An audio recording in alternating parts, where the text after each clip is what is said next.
Yeah. Make sure we all are.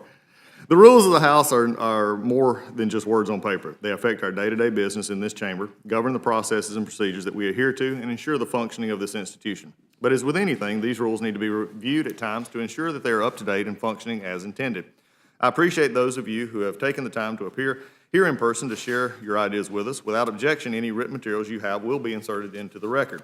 As many of you know, this committee has held similar hearings the last two Congresses. We have held this hearing around the same time each Congress in order to begin the important process of intake of recommendations and providing an official forum for members on both sides of the aisle to begin sharing and exploring their ideas for rules updates in the next Congress. I'm looking forward to a productive dialogue about these ideas and improving the operation of the House of Representatives and to reviewing the various proposals before us today. Before we get started, at this point, it's my privilege and prayer to yield to the ranking member, Mr. McGovern, for his opening statement. Well, thank you, Mr. Chairman, and I'll be direct. We don't know if the House will change hands next session, but something has to change. Members today seem to have a better chance of getting struck by lightning than getting their amendments made in order. They come here with real ideas and germane amendments only to be told no, again and again and again and again. The Republican Congress has broken records. It's the most closed Congress in history. We have had 97 closed rules, completely closed rules, and counting already this Congress, shutting out members of both parties from even offering their ideas. And that matters, especially when regular order is regularly ignored. Just last week, we considered a bill that was introduced on a Friday, I will add, of a district work period when members weren't even here to review it. The bill was brought up before the Rules Committee the following Wednesday. No hearings, no markup, no experts were brought in, and it was considered under another closed rule. That's not how the House is supposed to function. That's the type of process that has caused so much dysfunction around here. Now, I'm leading an effort so that if Democrats are trusted with the majority, we'll be ready with the rules package on day one. I'm not just talking to Democrats. I'm happy to get ideas from Republicans, too, because restoring integrity to this House means listening to all members. So today is another opportunity for all of us to hear from our colleagues. I'm ready to listen. I know you're having discussions on the rules package, too. But I was troubled to read in the Hill last week that Republicans are considering changes that would punish members for not voting lockstep for the party line, that you're discussing ways to punish members for signing discharge petitions or voting against ideas of party leadership. I think that would be a horrible mistake for you. I think it would be a horrible mistake for us if we were in charge. We should not be stifling debate even more or turning the House into even more of a rubber stamp for the President. That would be learning all the wrong lessons from where we are today. Now, I doubt anyone we'll hear from today will advocate for a more top-down style, but I do think we'll find a lot of agreement on some pretty common-sense ideas, that we need a more accommodating process. We need to follow regular order, and the House needs to actually debate again. I also want to highlight that as co-chair of the Tom Lantos Human Rights Commission, I look forward to working with the Republican co-chair, Randy Hultgren, to update the Commission's authorization in the rules package to include full-time paid professional staff. We've been asked to do this by the House Administration Committee and the Appropriations Committee, specifically the Legislative Branch Subcommittee. Earlier this year, the House approved standalone funding for the Commission for the first time for FY 2018, and we'll be building on that decision. So let me close by saying one last thing about our rules. Getting the rules package right is important, but there is something that is more important, and that is how we conduct ourselves week after week, month after month, year after year up here in this committee. The Republican majority has chosen to use its power to shut out all ideas, a stunning 97 times this Congress alone, breaking their own previous record. That conduct, that shameful record, should be a part of the discussion today. So I thank the witnesses for being here. I thank the chair for yielding me the time. I look forward to hearing their ideas, and I yield back the balance of my time. I thank the ranking member for his comments. The first panel will be Mr. Logvin, Ms. Sarbanes, Ms. Wardell. Y'all all come to the table. Yes. All part of the first panel. And Ms. Swazi, you can come on as well. We'll take you on the first panel as well. We'll get everybody in here. We're going as quickly as we possibly can today to get everybody heard and make sure everybody has their time. Yes. In fact, you're going to start, Jim.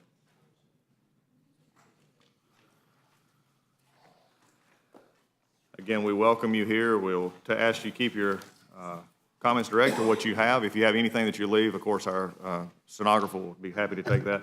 And then after everybody has had their chance, then we'll open it up for questions on both sides. All right? Jim, go right ahead. All right. Thank you, Chairman Collins and Ranking Member McGovern. I want to thank you for holding this important hearing and for giving members an opportunity to testify regarding proposed changes to the House rules for the next Congress. Our rules have endured since Jefferson's days because of their ability to adapt to changing times, and I'm grateful for your work continuing this tradition. Mr. Chairman, this week marked the 17th anniversary of the horrific attacks of September 11th. I was 8 months into my first term as a member of this august body on that fateful day, and I remember well our collective response to that unspeakable tragedy. But I also remember the feeling, a feeling borne out by the report of the 9/11 Commission that perhaps we could have and should have done more to prevent such an attack from happening in the first place. On Tuesday, FBI Director Christopher Wray said that we are, and I quote, dramatically better prepared, end quote, for a terror attack than we were 17 years ago. Well, the risk is not gone, and we must, of course, remain vigilant. But it is a testament to the members of our law enforcement and our intelligence communities that we have evolved to meet this threat. And it is also a reflection of the work of Congress over the past 17 years to ensure that we are structured and resourced appropriately to protect our nation. One of the ways the House, in particular, has helped build our resilience is organizationally within our own chamber.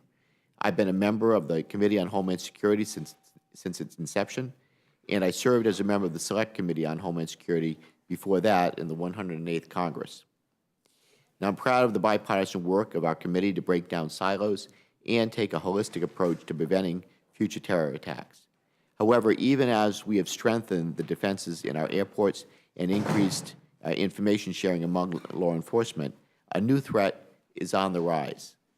As the Director of National Intelligence, Dan Coates, recently stated, and I quote, "The warning light is blinking red." This week, Director Wray said the threat was, and I quote, "at an all-time high."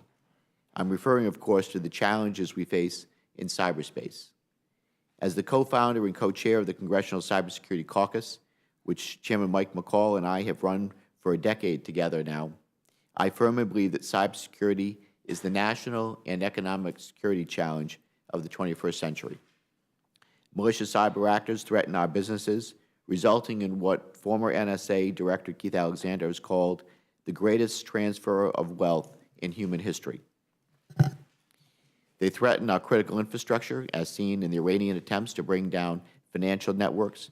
They even threaten our democracy, the unprecedented 2016 Russian election interference campaign being a prime example. Yet despite the urgency of the threat, Congress has been slow to act. Responsibility for overseeing cybersecurity is diffuse, so diffuse that in fact that between 80 and 100 committees and subcommittees have some form of cybersecurity jurisdiction. Even as more and more of our lives and our livelihoods depend on the Internet, we are falling further behind in our ability to legislate and conduct rigorous oversight in this domain. I believe that this committee will change that one way or the other. In the aftermath of a major cyber incident, the American people will demand no less. However, I respectfully submit to you that we have the opportunity perhaps to act before the bad thing happens. And I submit to you that it is that we have the potential to get ahead of the curve and help forestall or even prevent a devastating blow to our nation. So my proposal for the rules package is that we charter a select committee for the duration of the 116th Congress to examine the cybersecurity challenges facing our nation. The committee would not have legislative jurisdiction. Instead, it would be empowered to conduct vigorous oversight across the federal government and the 16 critical infrastructures to better understand the problems that we face as a whole. Its recommendations could then be passed on to both the administration and to its sister committees for implementation. The Select Committee would also be directed to report back to this committee on any recommendation for future rules packages to better streamline oversight going forward. Mr. Chairman, any changes to Rule 10 must be carried out deliberately and after due and thorough consideration. However, after a decade of watching the House spin its wheels trying to address cybersecurity challenges, we must take, I believe, some action to examine the issue and give the full House the information needed to grapple on how best to approach it. I believe my proposal strikes an appropriate balance of deference to ongoing committee efforts to address cybersecurity while providing a venue to explore other approaches to this topic as well. In closing, I'd like to reiterate that I think it is inevitable that we will change our approach to cybersecurity in this body. It is my hope, though, that we will do so before circumstances force that change upon us. So with that, again, Mr. Chairman, I thank you for the opportunity to testify this morning, and I'd be happy to answer any questions that you may have. Thank you. Thanks for bringing it up. Mr. Sarbanes. Thank you, Mr. Chairman, for the opportunity to be here in front of the Rules Committee. I appreciate this exercise that has become a tradition to invite input from members with respect to the rules of the House. I'd begin by saying that all of us obviously came here with one reason, which was to legislate on behalf of our constituents, to do the best that we can to accomplish things in this very, very important institution of democracy. Obviously, our voters and our constituents want us to accomplish things, but as we all know, the institution is buckling right now. There's a lot of good members on both sides with good ideas, but they're struggling under what is a dysfunctional legislative process to serve their constituents and to serve the nation. Diminishing congressional resources and at times overly centralized decision-making has empowered outside interests in the legislative process. In other words, when we have less capacity to function at a high level ourselves, then we become more dependent on others to do it for us, and they're willing subscribers to that, and they don't always have the best interests of the public at heart. So we have to think about how to strengthen our capacity because those outside interests, as I say, don't necessarily have the public interest as their top priority. The other thing, as we know, is modern-day campaign demands are pretty much running members ragged. We are increasingly unable to study the material that is before us in a careful way or build the relationships that we need across the aisle and even within our own parties in order to have this institution function in a healthy way and achieve legislative success. This is all happening at a time when the challenges that our country faces are becoming increasingly more complex. So we need the highest capacity available to us to meet those challenges. And yet, as I say, there's much to undermine that right now. We have a responsibility to the people, to our constituents, to this country, to build a Congress that serves the people well. This is not something that's just going to happen. We have to make it happen. And it's going to take a lot of work, but it's work that needs to be done, and it's worthwhile. And I have to acknowledge that there are a number of groups, external partners, caucuses here on the Hill, on both sides of the aisle that have sprung up over the last months and within the last couple of years in particular to try to facilitate a conversation about how we solve some of this dysfunction. And I think that that's worth noting because it signals how deep the need is. The challenges I've mentioned that we face as an institution are not new. Actually, if you look back over modern congressional history, you will see that Congress as an institution has continually wrestled with how to be a more effective first branch of government.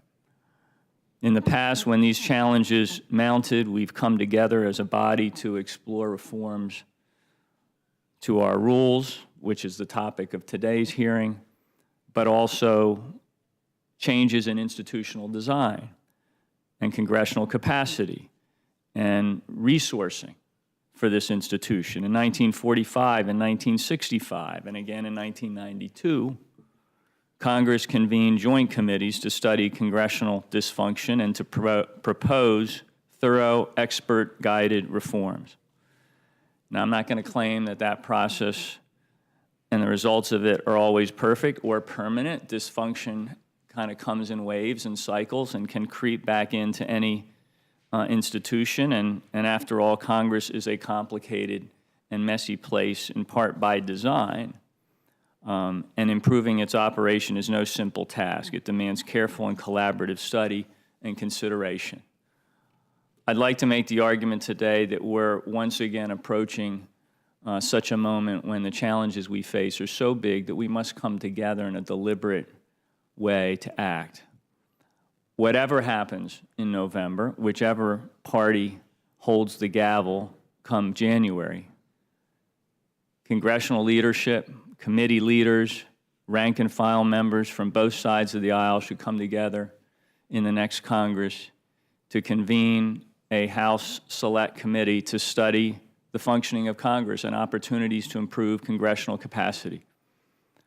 This kind of effort will forge a space for members of Congress from across the ideological spectrum, representing different parts of the country, different worldviews, different backgrounds, to work through the challenges and think through the remedies.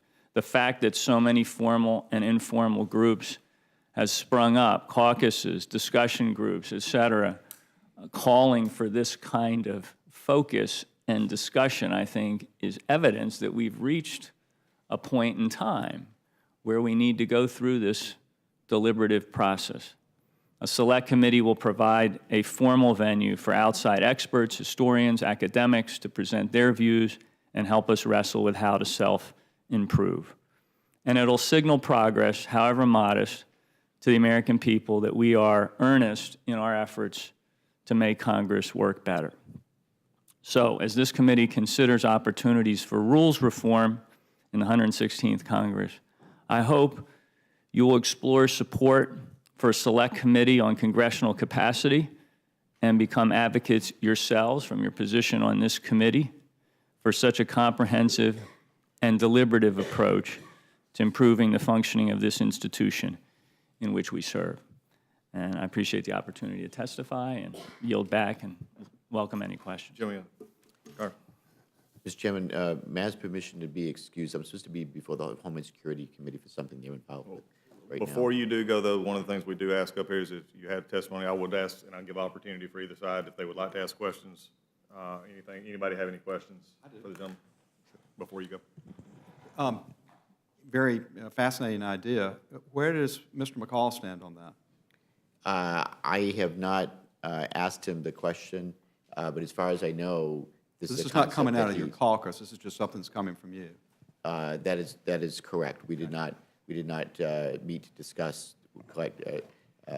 creating the select committee, but I will be having a discussion with Mr. McCall. But knowing that he and I are very much in like mind, I'd be surprised if he wouldn't be supportive of the effort. But I don't want to speak for him. Yeah, okay, thank you. No other questions, are so thank you for your Thank testimony you today, very and much. thank you for staying apologize for to just a my moment. colleagues. Thank you, Thank you. Mr. Chairman.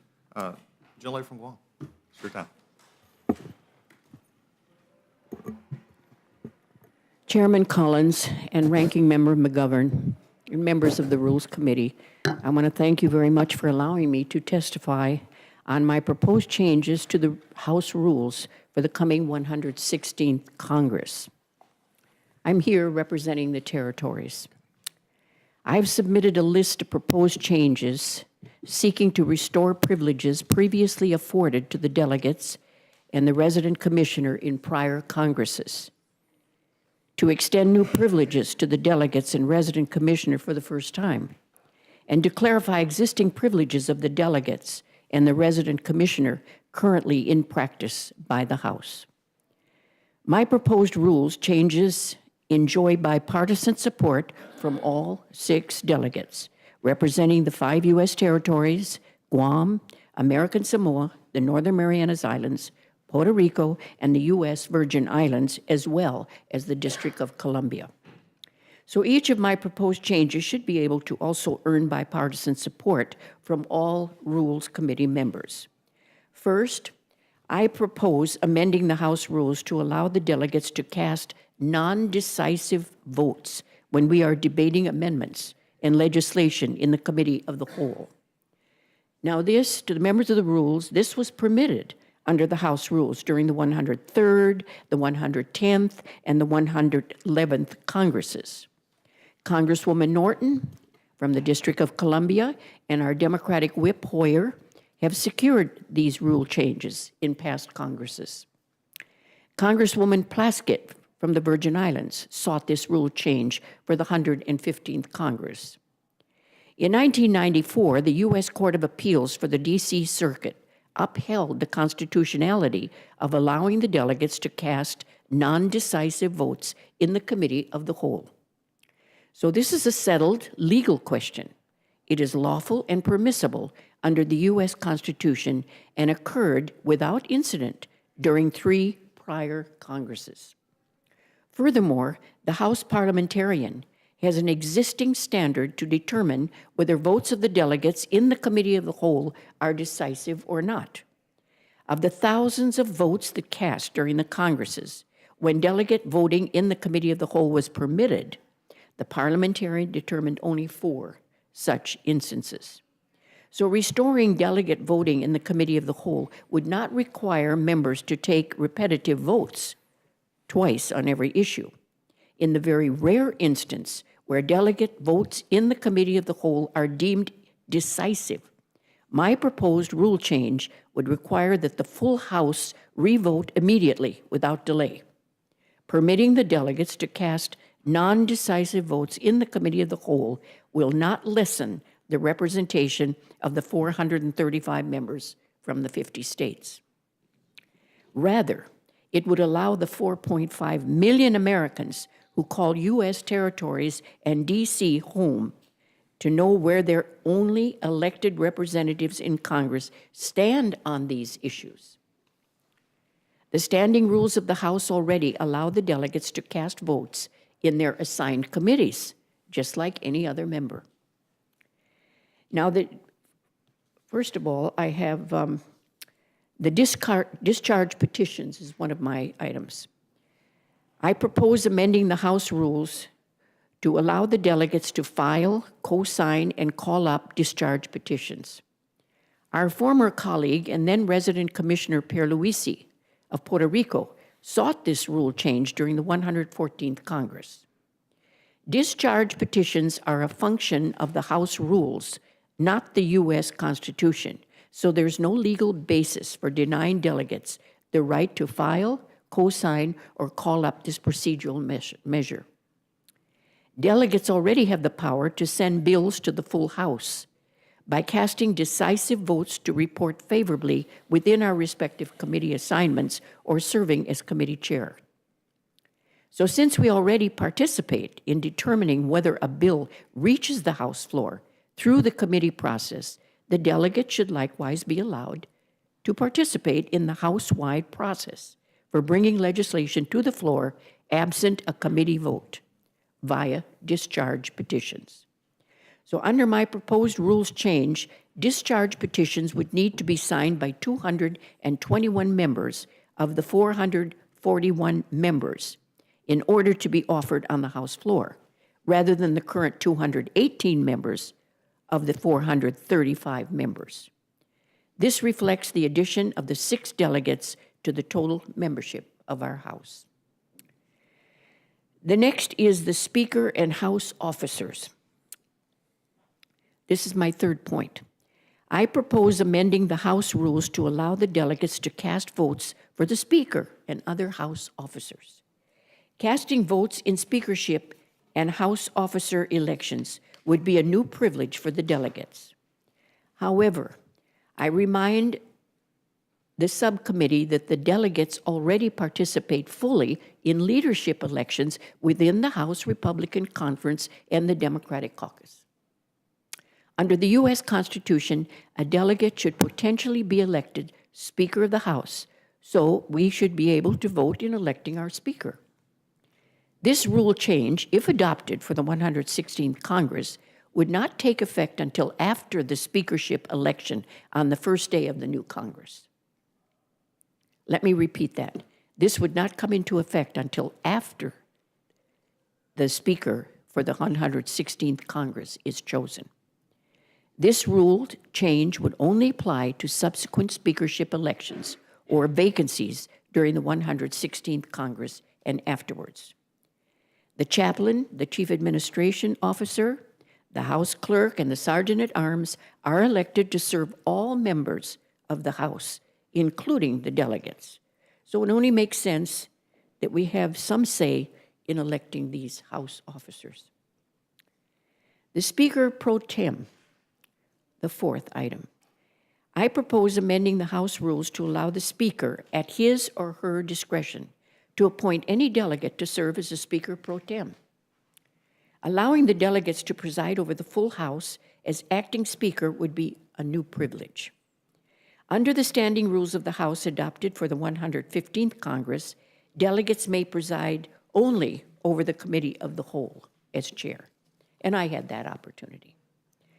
I foresee many issues before the full House, such as D.C. or Puerto Rico statehood, for which the delegates or resident commissioner cannot vote for final passage on the floor, but would want to preside over the House, given the symbolic importance. Again, since a delegate would be elected Speaker under the U.S. Constitution, and we are already allowed to preside over the Committee of the Whole, there is no reason why we should be denied the opportunity to be appointed Speaker pro tem.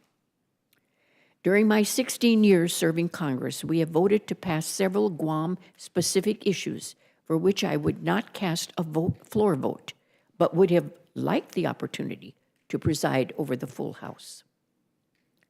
Technical amendments, lastly. I have proposed several technical and clarifying amendments to codify current practices regarding the delegates and the resident commissioner in the House rules. These include 1, requiring that the delegates be notified of recess, convening, and reconvening of the House, just like any other member. Number 2, clarifying that delegates may indeed serve on joint committees, such as House rules permit us to serve on standing, select, and conference committees. 3, clarifying that delegates elect shall be admitted to the hall of the House chamber, just like members elect. And the 4th, specifying that delegates may join requests for a recorded vote and that we be afforded adequate time to vote on postponed questions in the Committee of the Whole, just like other members. In closing, each of my proposed rules changes seeks to empower the delegates and by extension the more than 4.5 million disenfranchised Americans who call U.S. territories and the District of Columbia their home. If we are truly the people's house, then the rules governing this body should reflect that sentiment. So I urge all the members to adopt these bipartisan changes, supported by all 6 members representing the territories and D.C. as part of the House rules for the 116th Congress. While my tenure in Congress will come to an end this year, after 16 years, I hope that these proposed changes will ensure as much parity for my delegate colleagues with our House peers as possible. And I want to thank the rules for hearing me out. Thank you. Thank you for sharing and from such a passionate perspective of what you've been through and the service you've given. Thank you for that. Ms. Larson. Ms. Auburn. Can I ask the indulgence of the committee whether I could have permission to leave to get to a markup? The same rules will apply, Ms. Okay. Sarbanes, as before. If there are any questions of the committee, Mr. McGovern. Yeah, no, I just want to say that I support your amendment because I do think, you know, I mean, when all is said and done, I mean, rules can't guarantee that this place is run better. I mean, there needs to be an attitudinal change because rules can be waived. But I do think that a special committee that would be looking at how we can run this place better would be a positive thing. I mean, it would be almost a check, not only on the Rules Committee, but on other committees, that whether or not we're doing our job right. And, you know, obviously, I think it would have to be a committee that was made up of participants from, you know, other committees, obviously, and but I do think we need to review how we can do things better, and I'm not, and it needs to be truly bipartisan, but I think it would be helpful, so I thank you for bringing it to our attention, and hopefully, no matter what happens, I mean, this is something that the Republicans would want, just like the Democrats would think it was a good idea. But thank you. I agree. I think the interesting theme for this whole time of starting this early and looking at it from both sides of us is how do we work better. And look, we'll have general disagreements on that, but I think looking at it's always a good question. Any questions from Republican side? Bradley, Ms. Burns, Newhouse, Ms. Burns. Yeah. All right, you are dismissed. And now that brings us to our next participant, Mr. Swazi. Mr. Chairman, thank you so much. Mr. Ranking Member, members of the committee, thank you so much for taking the time to listen to these issues. As many of you know, I'm a freshman, and I'm very honored and humbled to serve as United States Congress member. I've been happily surprised by the amazing talent of the people that serve in this body, but I've been very unhappily surprised to find out how difficult it is to actually get something put on the floor, and how difficult it is to actually get things done here. I actually ran a campaign based on Swazi gets it done. Then I came to Congress, and I was like, wait a minute, it's difficult to get things done here. I serve as the vice chairman of a group called the Problem Solvers Caucus, 24 Democrats and 24 Republicans trying to work together to actually find common ground to get things done. And we've made a proposal to break the gridlock here in the United States Congress and to make some rules changes to try and actually get more things done here and to get more things put on the floor. And there's 5 specific things that I want to make reference to at this time. Yes. Number 1 is that we want to make it more difficult to oust the Speaker. Right now, one person could call for the ouster of the Speaker to vacate the Speaker. We think it should be more difficult to oust the Speaker. The Speaker won't be as intimidated to try things that are a little bit risky. And we think that it should require at least 1/3 of the members of the House to call for the ouster of the Speaker, and the Speaker will therefore be able to act a little bit more risk-free of putting things on the floor. Second is this House operates too much on closed rules that don't allow amendments to be offered to the rules that are proposed. From 1977 to 1979, 85% of the bills on the floor were open rules. Now that never happens. We think that in order for a closed rule to pass, it should require a 3/5 majority of the United States House of Representatives in order for it to pass. Therefore, it will be less likely that closed rules will be put on as commonly as they currently are. Number 3 is we'd like to have every member of the House have at least one bill of their choosing that will be put before the entire body during a Congress. So every 2 years, every member would have at least one bill that they could put on the floor that would be voted on by their colleagues. But at least everybody would have an opportunity, would force people to be a little bit more careful about what they propose, and at least have one bill every 2 years that they could put on the floor. Number 3, we think that if 2/3 of the House, or if the majority of each party are to support a bill, that bill should be allowed to be brought to the floor. So if you have 2/3 of the members of Congress, or you have a majority of each party, let's put the bill on the floor and let's put it up for vote. And finally, we think that the ratios in the committees, including the Rules Committee, should represent the representation of the different parties here in Congress, so that there would be more equity in every single committee, including the Rules Committee, so that every member, we all represent hundreds of thousands, 750,000 people in my district. It's different in different states. Montana has over 1 million people in their one congressional district. But we all represent a great number of Americans, and we come here to do a job. And we want to try and get things done. We want to try and make our country a better place to live in. And to do that, we need to work together. And to work together, I believe we need to put more things on the floor and debate them more openly. Every one of us knows of issues that are supported by 70, 80, 90% of Americans, but they're still not put on the floor for a vote. We need to change the rules to make it more accessible, to have this partisan, sometimes debate on the floor so that every American can see us doing our jobs and actually confronting the questions that face our country. Thank you so much for this opportunity. I hope you'll consider these proposals. Thank you, Mr. Lantos. Thank you for bringing the proposal. This clears up the first panel for both sides, and so if you have a question for the delegate or Ms. Burdella from Guam or Mr. Swazi, Mr. Byrne, do you have any questions? Yes. I've been familiar with the work that y'all been doing in your group, and I really appreciate it. And I share a lot of your concerns, I really do. The handout we got has a lot more stuff in it than what you mentioned. I assume that you support all of this. Not Yes. that. So the ultimate thing that you're trying to accomplish there is to allow people, members of Congress, regardless of which party they're in, whether they're in the majority or not, to have greater access with their, the bills that they support, greater access to the floor, greater access, not have a committee chairman bottle things up, and not have the leadership bottle things up. Well, there's no question that the majority has a role, and the majority should continue to have the advantages that they have, but there has to be some access to the whole body by different members in the minority, and in the majority, individual members have some access to the floor. So, you know, the idea of this one bill every 2 years is an interesting idea. What was the bill that nobody else supports but that one member? Say it again? Well, if it's and this is an absurd example, but sometimes you get to the nub of things by using absurd examples. What if the bill you choose, there's only one person in the whole Congress that supports it, and it's you? Then that person's going to get voted down overwhelmingly by their colleagues, and people are going to see democracy in process. Why would we spend valuable time on the floor with something like that? The valuable time on the floor we're talking about is literally a 15-minute vote. And that 15 minutes gives an opportunity, and if a member of Congress wants to waste their 15 minutes of fame, their 15 minutes of opportunity to try and change things in this country on something that nobody supports, then I think that's unlikely, number one. But number two... Oh, I don't think it's unlikely. I think it's likely.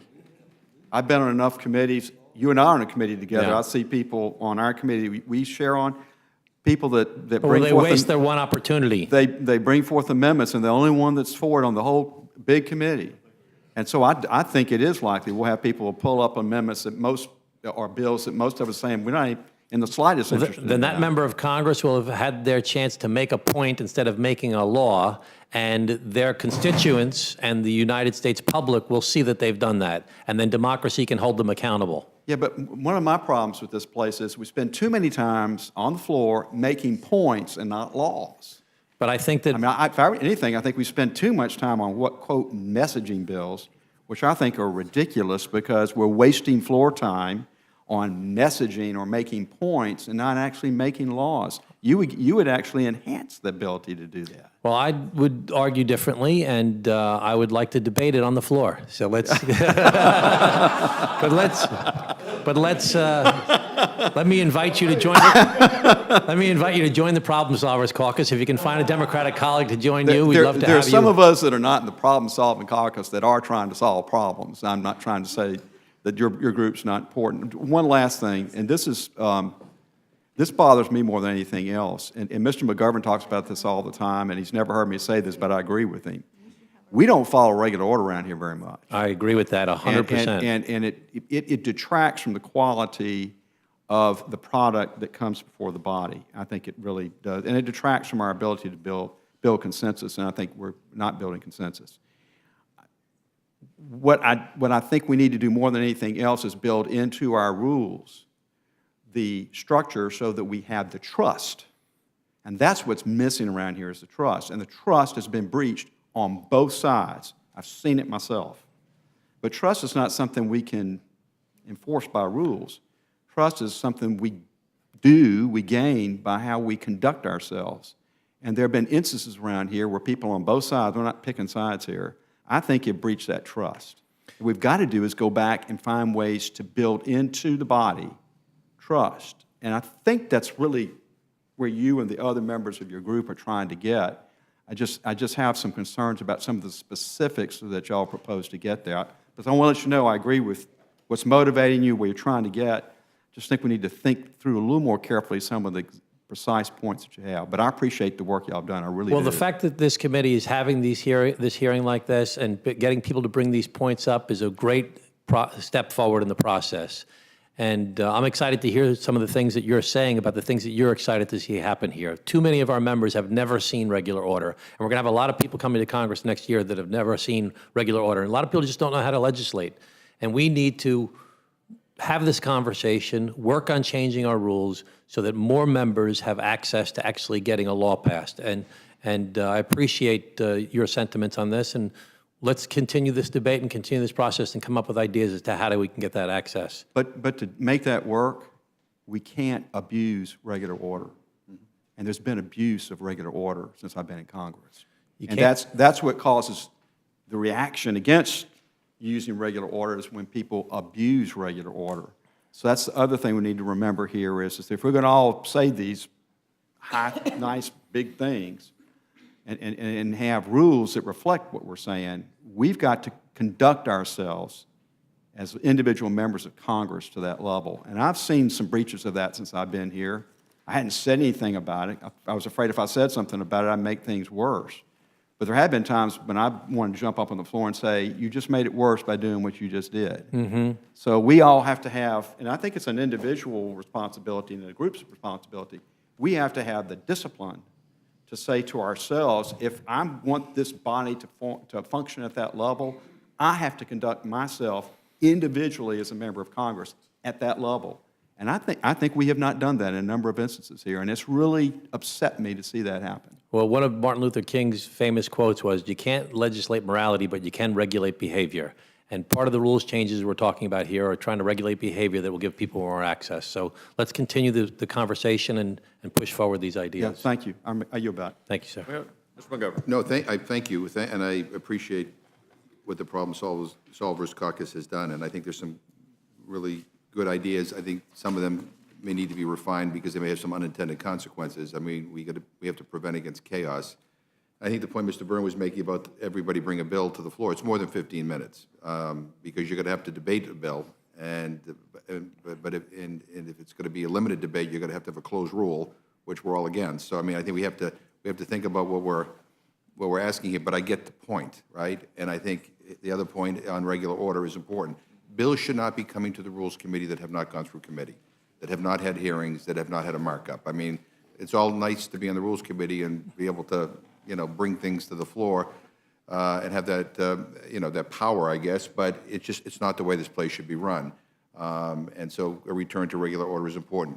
Mr. Byrne also, I can't believe I'm agreeing with him on things, but his other point about people, there are some, on both sides, who would take any opportunity at openness to abuse the system. I'm thinking of a case when we were in charge, when one member brought 500 amendments to the Rules Committee, all slightly different than the other, like a couple of dollars less. I mean, I get the point, but I mean that's kind of not the way we want this. That can't happen, right? That just and there's another thing here too, and I think we all have to realize this. Oftentimes some of the rules that are okay are waived, right? So we have to have a check against waiving rules that give people more ability to be able to be heard on the House floor.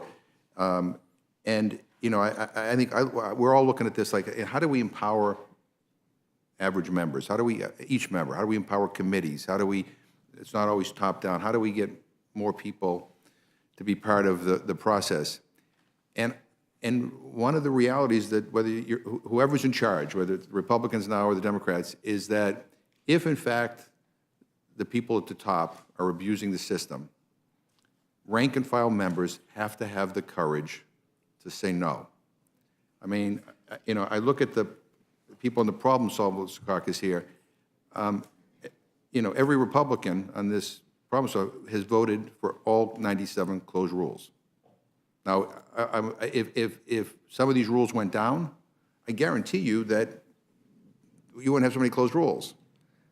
Even some Democrats on the Problem Solvers Caucus voted for closed rules. So, I mean, we can talk about, the importance of more openness, which I really believe. I've been up here for a long time. I hope, if we're in charge, that if our leadership is demanding something that is denying members the right to be heard and to be able to legislate, that we would all kind of band together and say no. But it takes courage, you know? I mean, I alluded to in my statement, there was an article about some members in the majority, you know, saying that people who sign discharge petitions or people who, you know, vote against procedural motions, that there should be a consequence for them. And so if a member were to stand up and vote no, then that member might be subject to repercussions. And we have to find ways to push back against that, no matter who's in charge.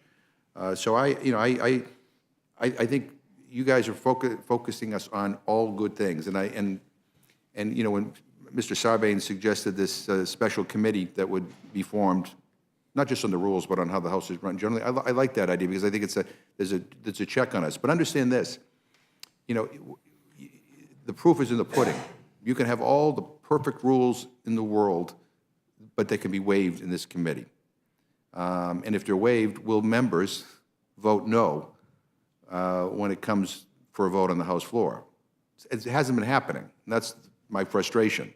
But we need to be able to develop that you know, that I guess, I don't know, that we have to say enough is enough of this. And there, you know, we have to prevent against chaos too, right? Because there are some people, disgruntled people, who, if given the opportunity, would just, you know, abuse the openness. And so we have to, that has to be part of the check. But I think a lot of the stuff that you're proposing here, I think, is important, and we ought to be, you know, we ought to be pursuing that. But I always tell people, we as individual members, we have power already that we're not using.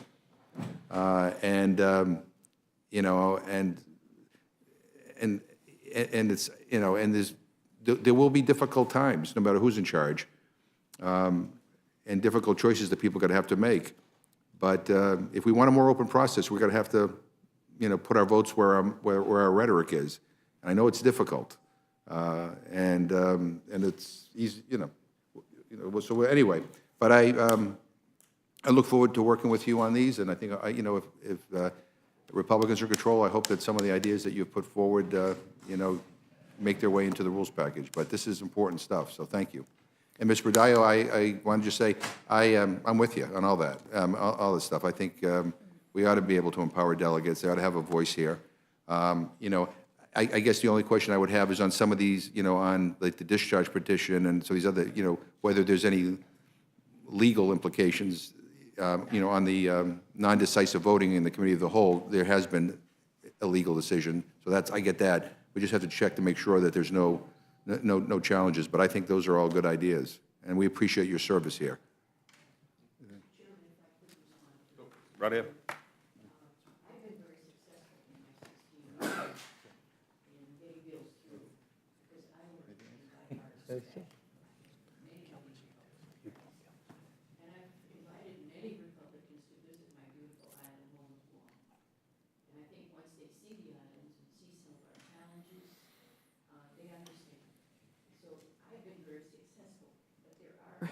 But there are a few examples where, you know, we have to work them through. To be a little humorous here, we're noted as delegates. So when you go to a foreign country on a CODEL, it's DEL period, right? So it's happened to me twice, and some of my other colleagues from the islands, it's happened as well. They placed me at a table with the staff. They didn't know what DEL was until the chairman had to raise up. And so we're really not I don't know whether we're really part of Congress. Why couldn't we just be referred to as representatives or members of Congress instead of all these other titles that when you're in foreign countries they don't understand? So it's you just don't really feel a part of the family. And that's kind of difficult. But like I say, thanks to the Republican support over the past 16 years, I've had many, many bills passed. And I want to thank you for that. And my Democratic colleagues, of course, have always supported me as well. So thank you. Thank you. Yeah, you bet. Gentleman yields back. Mr. Yass. Thank you, Mr. Chairman. I appreciate the discussion about making the House more efficient and fairer. And the subject of trust is one that I've struggled with myself, too. And how do we I think some of the rules or the waiving of rules is a reaction to the lack of trust. And that, if we could figure out a way to make the rules foster a higher level of trust, I think that certainly is something worth pursuing. So thanks for bringing that discussion forward, and thanks to the Problem Solvers Caucus for tackling this, one of the key issues here, I think. I just had a couple of questions for you, Madam Delegate, if I use that title. But first of all, I think I heard you say that you weren't even notified of schedule changes and things like that. Many times. That seems to be just a no-brainer to me, that you would be at Well, I think least. we're in a certain category, and maybe we just don't get the word.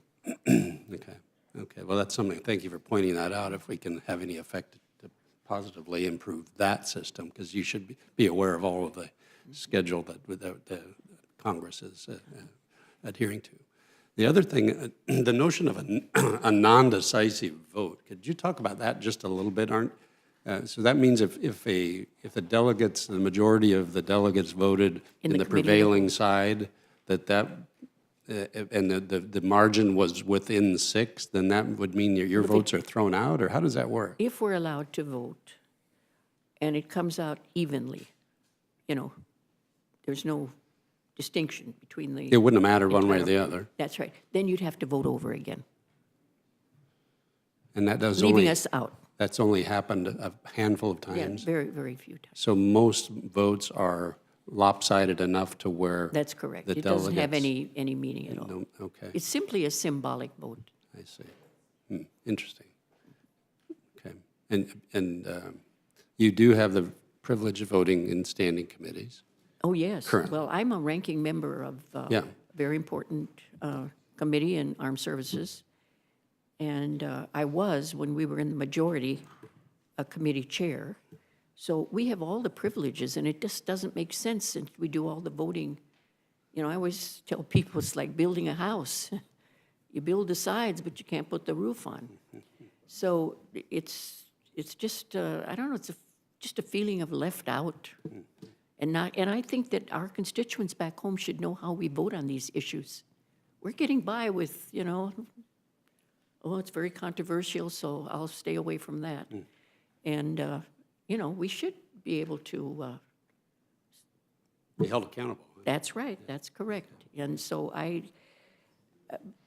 Be careful what just- you wish for there, I guess. that's right. Well, I know. Yeah, we have some that exercise that prerogative either way. I realize that, Mr. Chairman. I realize that you're putting your name on the line here, but, I think it should be that way. I think it should be fair for everybody, the good and the not so good.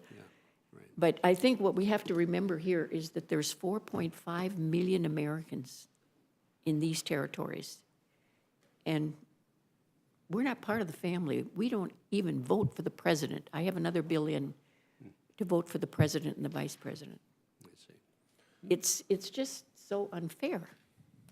We should be very proud of the territories that we have as a country and do everything we can to enhance their ability to participate as an equal member.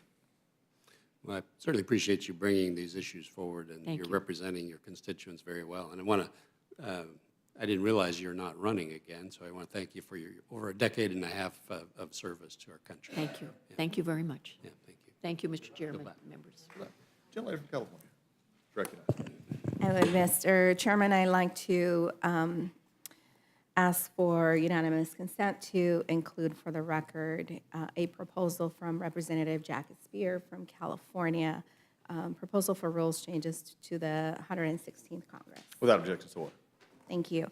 And I just want to add to the comments that have already been stated. I very much appreciate your work and the work of all of the delegates.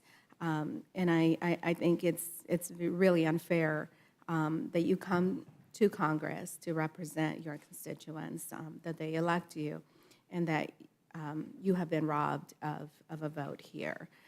So I would support a position to move forward and allow the delegates to vote, not just in committee, but on the floor. I think it's unfortunate that you don't have that. Regarding the proposal to have every member of Congress be allowed to present on the floor and debate their bill. I could not and would not vote to put out a rule out of the Rules Committee on something that I absolutely do not support. So I don't know how we would have a debate on the floor without first voting on a rule to get that bill on the floor. That's one thing. I think the lack of committee hearings and utilizing the committee process to allow members to present their ideas and have their bills heard is a big problem. And I think that is where some of these policy decisions really need to be made. That is where the expertise is, not on the floor. On the floor is a show. You're showing your communities how your position on certain things, and to give someone the ability to, put on a show for the sake of, well, he's a member or she's a member of Congress and we should allow it, I think would be unfortunate maneuver. But I would absolutely support a process of ensuring that every proposal should be heard at the committee level. I mean, some of them may not deserve to be heard because of, how they're proposed, poorly written, whatever. But outside of those exclusions, I just think bringing a bill to the floor, every bill to the floor for every member, or one bill for every member, it would just be a total waste of time. And yes. Ms. Stacy, any questions? Oh, you're an interloper today. Well, we're glad you're interloping down there. Before we get dismissed the first panel, I would have to agree. I think this is an interesting discussion, as Mr. McGovern said, Mr. Burney. I agree with Ms. Torres. I think there's a lot of things here that, some of the things that concern me that really, I think as we look at this, is that many of these rules, especially what you brought up, Ms. Wiley, and others, are brought up from the necessity of the stuff not working as it should to start with. We're making rules now to fix rules that should be done already. And I think that's a concern, from a chairmanship. Chairman, I think this is chairman being chairman and doing legislative. You brought up the best point, though, and my staff gets this all along. To pass, and we've been able to do this, is go back, maybe we just start showing Schoolhouse Rock videos. To have a bill become a law, here's what you got to do. You got to get the numbers. You got to, it's good to reach across the aisle. It's finding those, knowing the Senate's involved, and that's a process. Look, the best part about this and the discussion that's already happening is I think the frustration on both sides, from over the years is showing up in some of these rules. So I appreciate you bringing this discussion. I think we can discuss it. Whether it fixes, that's a whole different issue. If I could just make one other point, which I think is, obviously, no matter who wins, it's a new Congress next, beginning in January. But there is nothing that says that you can't amend the rules, throughout the year or throughout the session, right?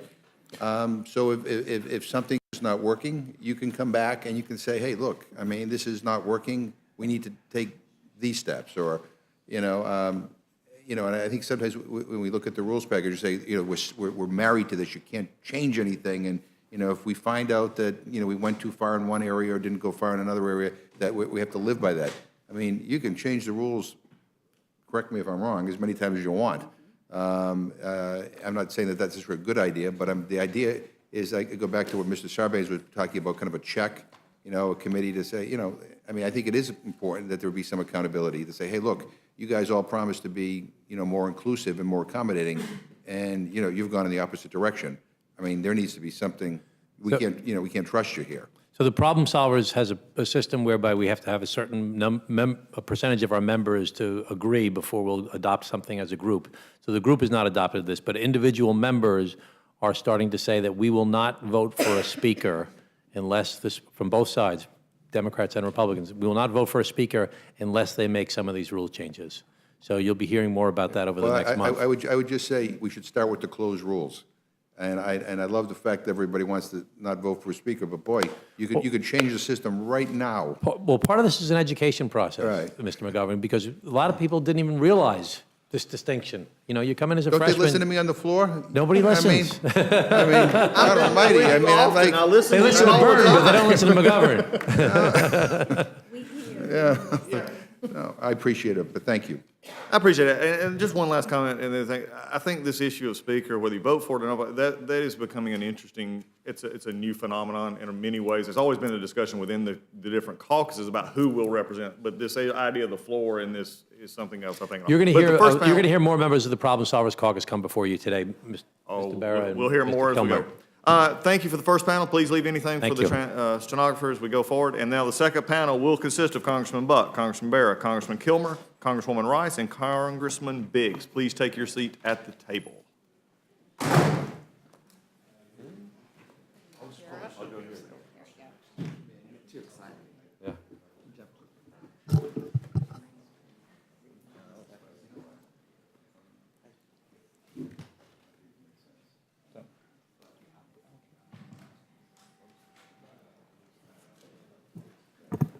Wherever you're at.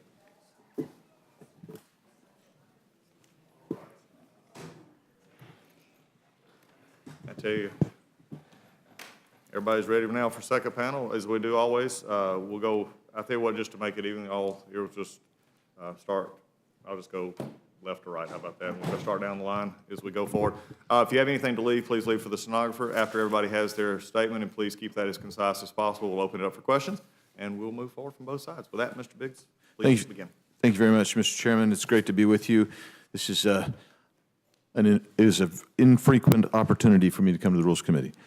I've submitted several rules proposals. The first one would be for bills being considered on the floor without a committee markup, require a 2/3 majority for passage. It's the same as the suspension threshold, and I'll just point out, there was a bill recently, H.R. 6691, introduced on August 31st, 2018. It did not go to the committee for a hearing, didn't go to committee for markup, just popped up on the floor. And it would have been nice had we gone through the committee, but if you're not going to go through the committee, you should meet a supermajority threshold. That's my first proposal. The second one is to prohibit waiving of the 3-day rule or change the rule to a true 72-hour rule where the text is required to be publicly available online for a full 72 hours prior to a vote. Under current rules, a majority can waive the House rule, which I have no problem with. If preventing a rule from being waived is not an acceptable option, then more deference needs to be given to members who choose to vote against rules for consideration, because you should be allowed to have ample time to review the rule. Third proposal, and this is a change of referral to committees. Refer a bill to only one committee, that's the practice in the Senate, or limit the number of committees to which a bill can refer to 3 or 4. And once the primary committee has held a markup on a bill, give remaining committees with jurisdiction 14 legislative days to waive jurisdiction of the bill or further markup sections within their jurisdiction. I'll give you an example. I have a bill, H.R. 6657, was referred to 7 committees. Now, I don't know what kind of message anybody was trying to send me, but I think they're sending to everybody that if you do a bill like Biggs does, you're going to get 7 committees, and that bill's not going to go anywhere. It makes it, my comment here is, it makes it difficult for that bill to receive consideration, and that's fine, but I think 3 or 4 committees probably would have made it just as difficult. And the fourth proposal that I've submitted is this: change the rules on availability of bill text for committee markup from 24 to 48 hours. And the reason is, for instance, sometimes you get a 600-page bill and you're getting 24 hours before markup. It'd be great to at least have 2 days so you'd have it. So those are I'm hoping that we can have a more transparent process that way, and that's purpose for my proposals. Outstanding. Young lady from New York. Thank you very much, Chairman Collins and Ranking Member McGovern, for holding this important hearing. I want to start by discussing a bill that I recently introduced with my colleague from New York, Representative Tom Reed. House Resolution 1043 would prohibit members of Congress from serving on the boards of publicly held companies. You know, when I heard about the incident with our colleague, Mr. Collins from New York, I was shocked that any member was even able to sit on the board of a publicly traded company.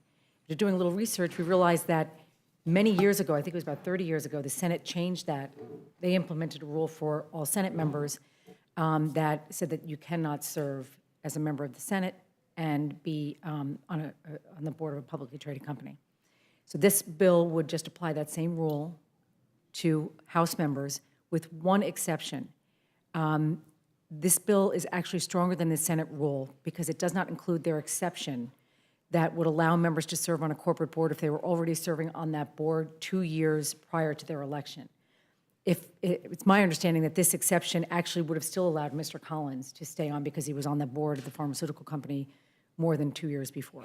So that is really the only change. I think if we want to maintain the public's trust, then we need to change rules that Congress plays by, and this seems like a pretty common sense one to me. I'd also like to express my support today for the Ethics Act, a bipartisan bill that was introduced last year by David Cicilline and Dave Trott. It would require every member of the U.S. House of Representatives to undergo annual ethics training. I mean, I can't even believe that we're still talking about this, but right now, annual trainings are required of all employees, but not of members. My class was the first, which was 2014, was the first to be required to undergo any ethics training at all. So I think, if we're going to require it of our staff, we should at least have every single member be required to do that as well. Last year, I introduced House Resolution 585, a bipartisan bill that would require all members of the House to undergo annual cyber and information security training within 30 days of being sworn in. The bill would also require all members to complete an annual training by January 31st of each year. Today, obviously facing the cyber attacks that we are, it's constant and unprecedented on our government, political organizations, and private sector entities. It's incumbent upon members of Congress to help protect the systems that we use.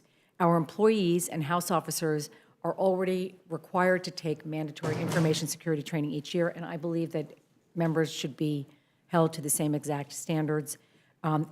I think the bill represents a critical step towards strengthening our cybersecurity capabilities here on Capitol Hill and ensuring that all members are equipped with the tools and the knowledge to play an active role in countering cybersecurity threats. Again, that's it for me, those three. And I'd like to thank you, Mr. Chairman, and Ranking Member. Thank you. Thank you, Mr. Chairman, and my apologies for getting too excited and trying to join panel one. You get the award for the day for most excited and ready to go. So you get the middle section, we put you in the middle, it's time for you. It's all you now, we're all rapt attention. Listening to panel one, listening to the conversation, all of us come to Congress with this privilege to serve our great nation and the honor. And in our job description, at the highest level are really two components. We're elected representatives of our constituents in the district. And when I think about my time here, I actually think we do that job representing our constituents well, otherwise we would not get reelected. And when we think about our districts, I fly home to Sacramento County and, our economy is doing extremely well. Unemployment is quite low. We have challenges, et cetera, but we're relatively optimistic about the future that we see. And I come to Washington, D.C.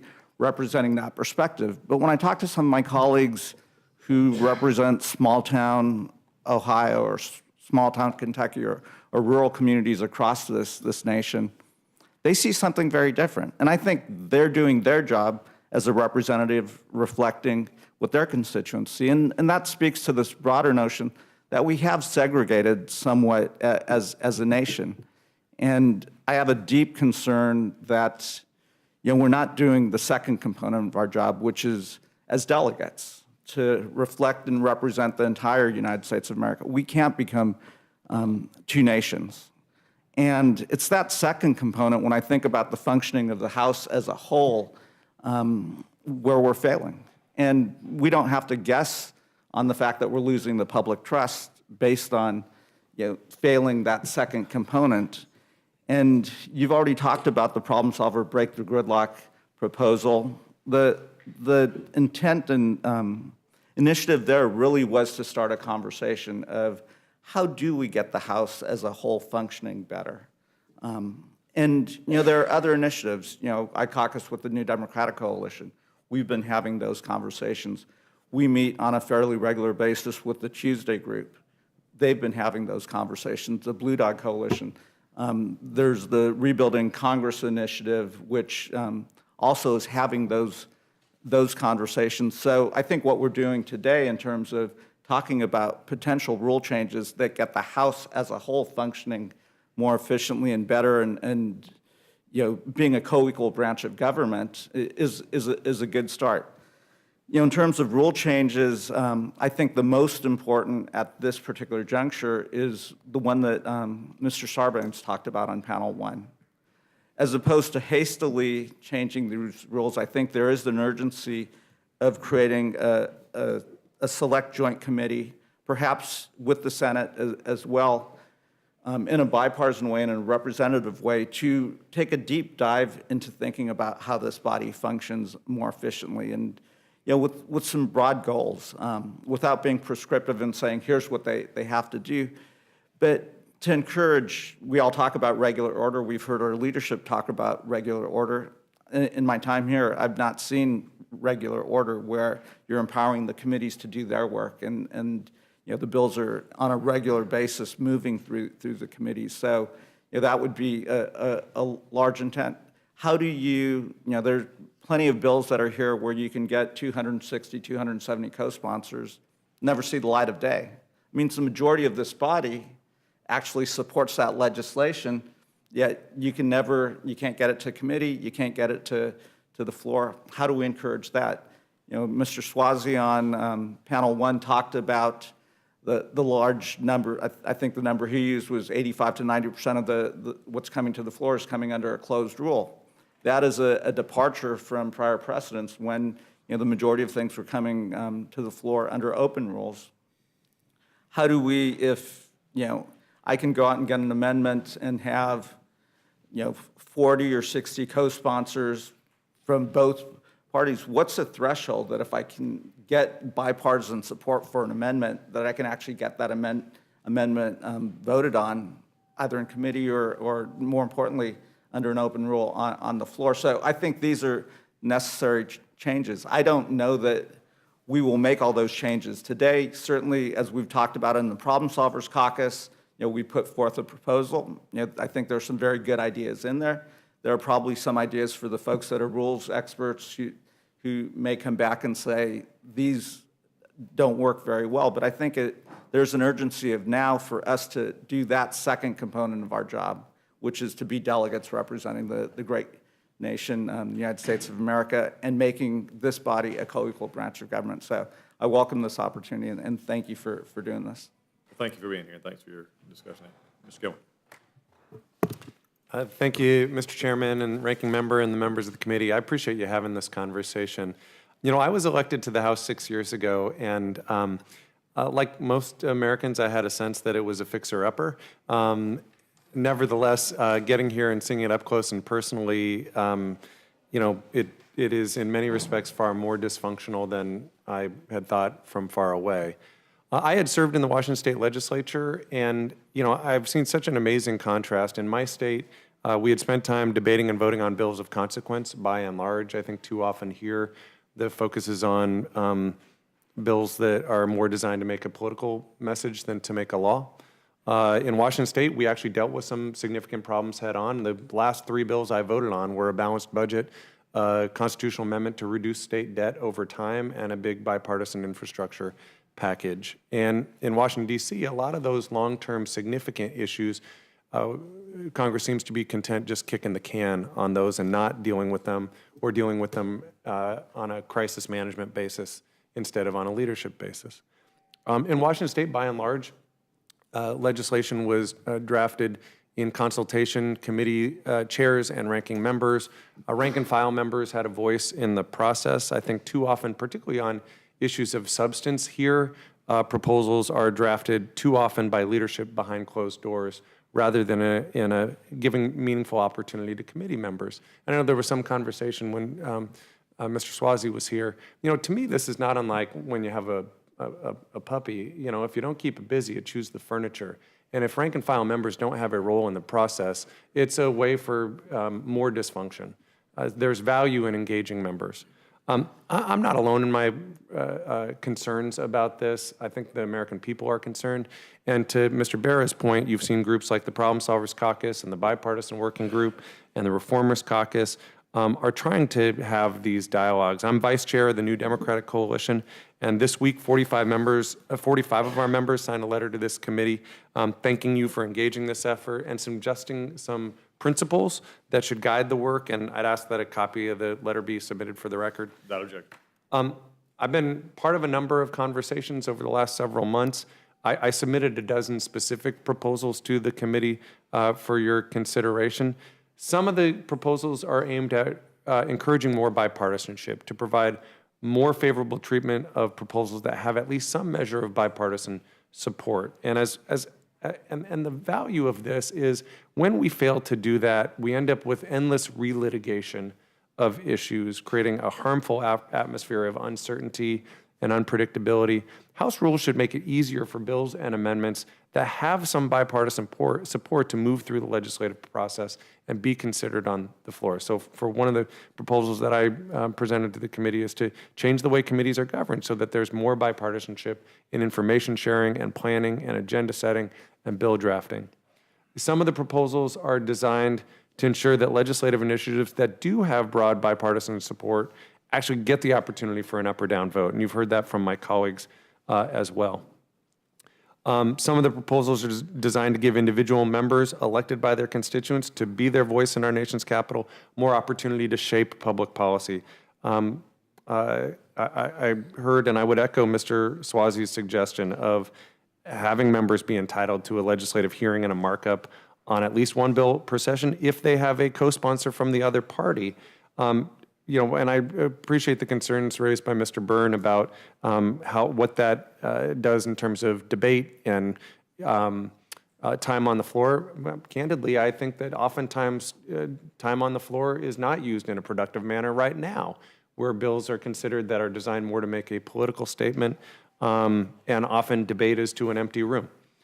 I guess I would just end by saying, as you consider these and other proposals today, I also think it's worth acknowledging that a lot of this is about norms and attitudes and comity far more than any rules that we can put forward. While reforming and modernizing our rules and procedures is an admirable goal and I think is important, true change is going to require a commitment from all of us, Democrats and Republicans, senior members and junior members, to come to a consensus about what kind of institution we want to serve in and how we want it to work. So I thank you for your time in taking up what I think is a really important and serious conversation.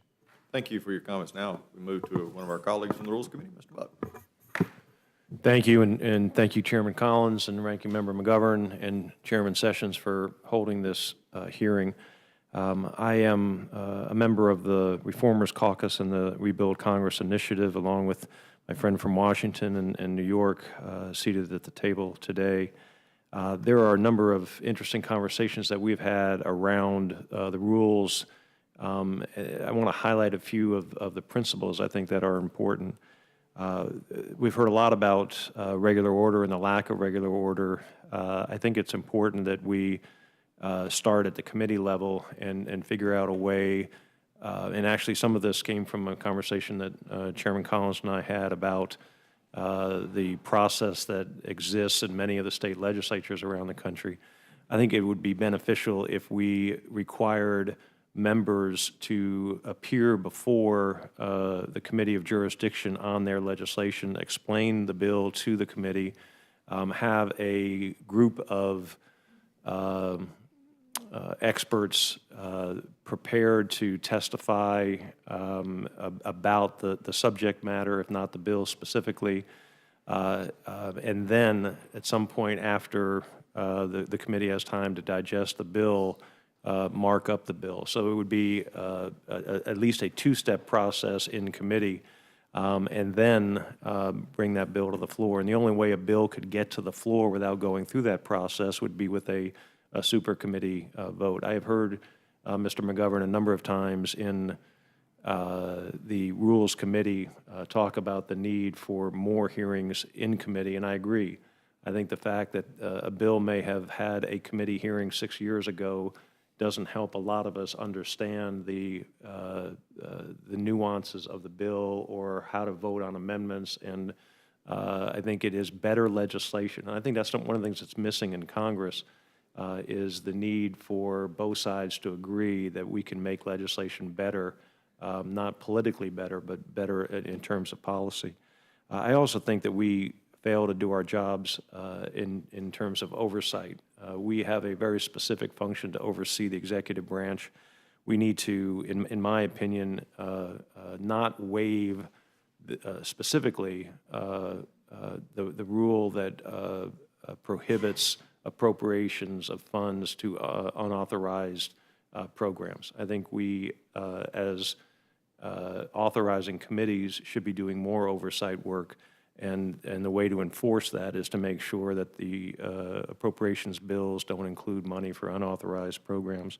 And I think we need to tackle tough issues. I have talked to many colleagues about the need to have a debate on NAUMF in Congress.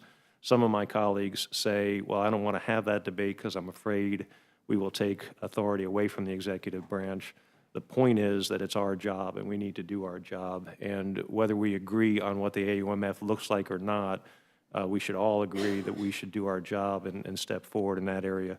Marijuana has been legalized by 37 states. I oppose the recreational use of marijuana in Colorado, but the fact is it's being used. And for Congress not to address the issue is just a lack of will to do the right thing, and our deficit. I have had great conversations in the Reformers Caucus with a number of Democrats who feel very strongly about the deficit, as do many of my Republican colleagues. It's something that we should address, and I think it would be beneficial if at the beginning of each Congress we had a joint meeting and had an opportunity to talk to the Speaker about issues that we felt were important to cover in the next 2 years. And the last thing I want to say is I think we need to change the culture to a certain extent here and spend more time together. We see each other on committee occasionally, but we don't spend many weekends here. We don't spend many other opportunities. Some of the most meaningful times for me in my 3.5 years in Congress were going to events where I knew I wasn't going to recognize any member and just get a chance to meet new people and interact with people. And so I hope that somehow we can change the culture, and I think that will improve the trust and bipartisanship. So with that, I yield back. Outstanding. I appreciate those because we have had these conversations. And I think it goes, there's a consistent theme no matter where you're hitting it. It's a different angle. We're hitting it the same thing.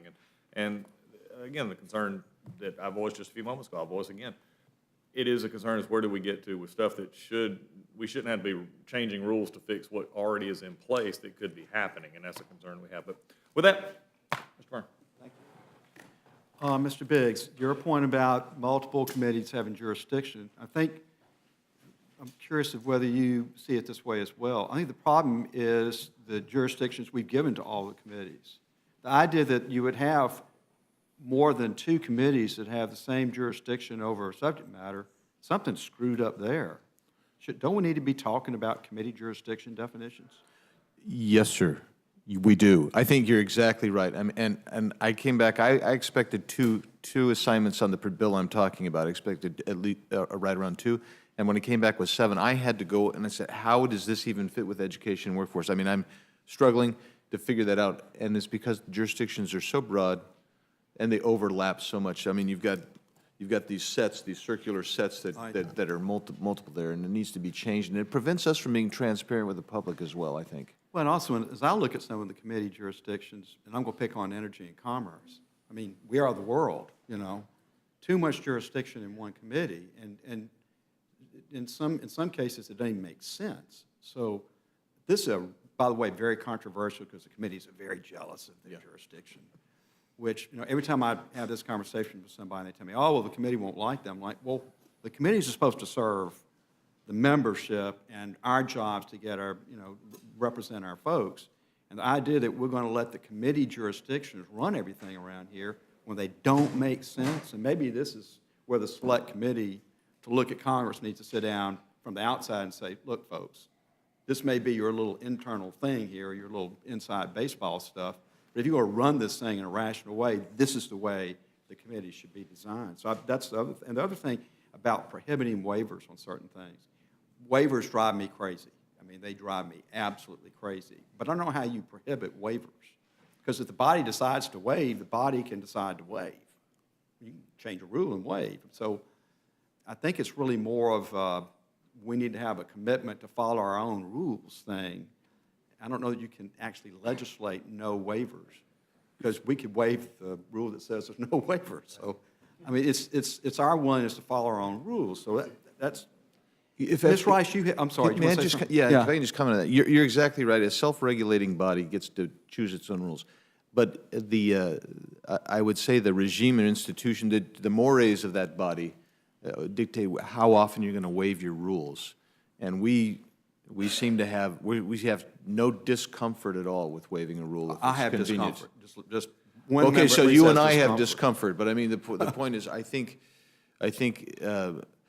we can never prohibit it. I agree with that. But I think we can institutionalize, at least from a cultural point of view, that we should be very wary of how we do that. I agree with that. Ms. Rice, I was surprised too. I had no idea you could do that. You and I are prohibited by rule from practicing law once we got to Congress, okay? The only thing I've ever made money at doing, practicing law, and there's a rule here that says I can't do it while I'm in Congress. Yet somebody can serve on a corporate board and be paid for it. Yeah. They can do that, and you and I can't practice law. I don't get that. Well, the thing that, it really cuts to the heart of why I think people don't vote, why people think that Washington is completely broken, because we set the rules for ourselves, and they're not fair. I mean, the fact that Chris Collins can be on a publicly traded company that gives him access to information that the public does not have, right, and then use that to benefit, allegedly, family members, friends, whomever. And this is why people think that there's just rot and corruption here in Washington, because we can't police ourselves. And I think that, just like you said, we have to leave our prior lives behind us and serve one master. The public needs to know that we serve one master, and it should be the voters. Yeah, I appreciate your point. Mr. Kilmer, we do have regular order. We just, we see it as the exception when we don't. Let me give you a perfect example of regular order. Every year we pass the National Defense Authorization Act that comes through the Armed Services Committee that I'm on. We have dozens and dozens and dozens of hearings before we have the markup. We have this monster markup that goes into the wee hours in the morning, hundreds of amendments, and everybody's allowed to put out whatever crazy amendment they want. When they're crazy, we vote them down, but I mean, they get their day in the sun. Then when it comes here, we have hundreds more amendments, days and days and days on the floor, and guess what? It passes by a huge majority. So that's telling us something, that when you do follow regular order, you get better legislation, more consensus. So I don't want you to think there's no regular order here, because we do it, and when we do it, we're successful. And the other thing you brought up was comity, and I'm going to get in trouble with what I'm about to say right now. But you breach comity in this body when there is a deliberate effort to break rules. And we had that.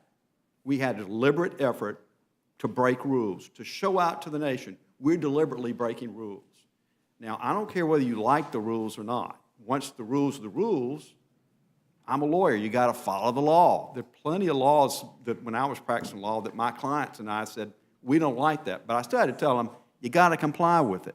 If we're going to have comedy here and we got rules, you got to follow the rules. And when you don't follow the rules, you undermine the comity you're talking about. And comity is at the basis of our ability to function as a deliberative body. Also, we used to have open rules on appropriations bills. And then one time we allowed an amendment, majority voted for it, perfectly allowable amendment. It got on there, and then the vast majority of the people that voted for the amendment took down the appropriations bill, which undermined the sort of trust you got to have to pass those sorts of pieces of legislation. So I hear you, but I think we got to have a deeper discussion about what comedy really means. Because if there's true comedy, we don't play games like that. Those are games. And then finally, Ken, AUMF. This goes back to committee jurisdiction. Mr. McGovern and I don't agree on much, but we agree on the fact that we need an AUMF. The problem is that AUMF is signed as a matter of jurisdiction to the Foreign Affairs Committee, not to the Armed Services Committee. Authorization for the use of military force, and it's not assigned to the Armed Services Committee?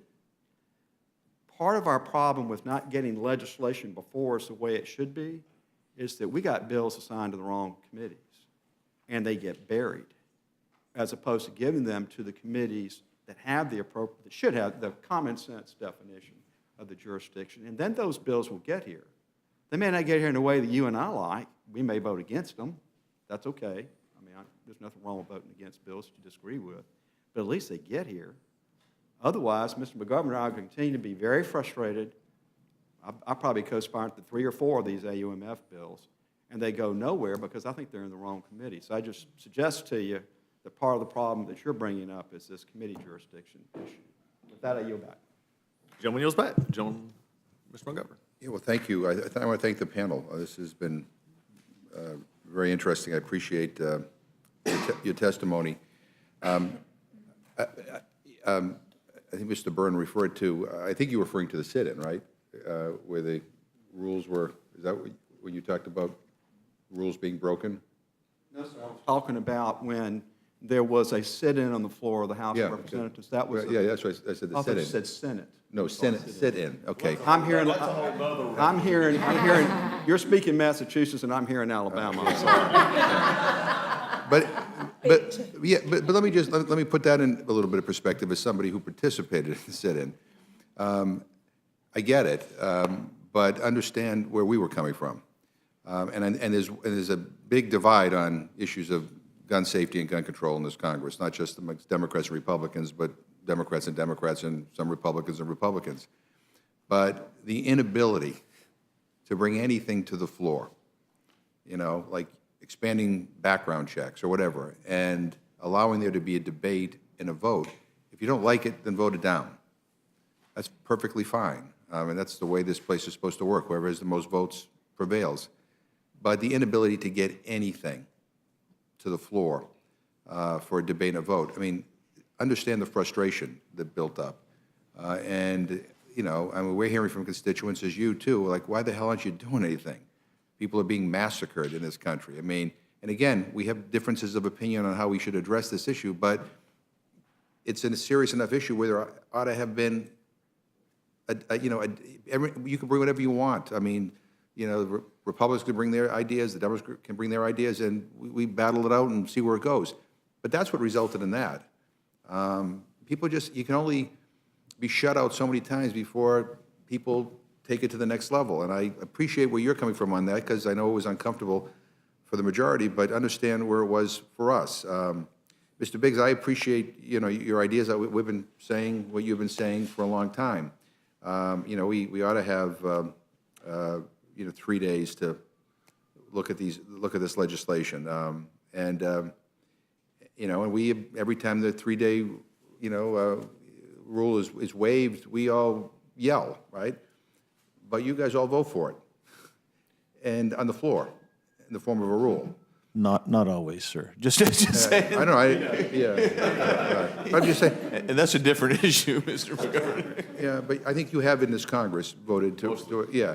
But, and so, I mean, and whether it's, you guys are in charge and you have to deal with your leadership, or whether we're in charge, we have to deal with our leadership. I mean, at some point it comes down to, we can complain about all these things, but when the rules are waived and we vote for them, then we become complicit in this process. And it's just not just Republicans, Democrats too. I mean, I have some Democrats who come to me, you got to open this place up more, and they voted for closed rules, which have denied their fellow Democrats and their Republicans the ability to offer amendments. And it's like, I'm like, well, there's something, we got to be a little bit more consistent here. And so there has to be an attitudinal change. It goes back to what Mr. Kilmer and Mr. Barrett and Mr. Sarbanes talked about, the need for, this idea, and Mr. Buck, I think you're proposing it as well. There needs to be maybe a separate select committee that is tasked with making sure that we are running this House better, no matter who's in charge, and being some pressure, not only on the Rules Committee, but also on other committees of jurisdiction that are perfectly fine to waive a hearing or a markup and just come to the Rules Committee. So I think you're right. I mean, we need to kind of go back to regular order.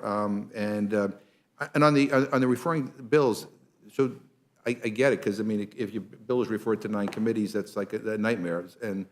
But part of the germaneness test is also which committees a bill gets referred to. And if you limit referral, then you're also, one of the unintended consequences is you may cause amendments that would have been germane otherwise to not be germane. So, I mean, and it may be worth it to get to where you're going to. I'm just saying, but that's just one of the things that people have to consider.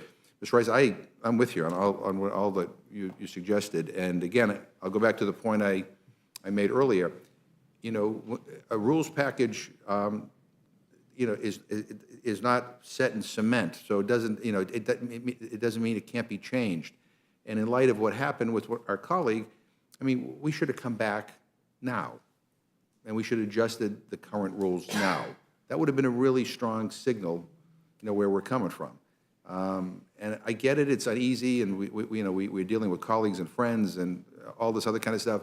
But if we really were serious about, getting this right, we could have just done it now. And I think that would have been a very comforting, message to Democrats and Republicans that, I mean, we saw something that, shouldn't be, and, a lot of us didn't know that was the fact. I didn't know that until this happened, and we came back and we fixed it.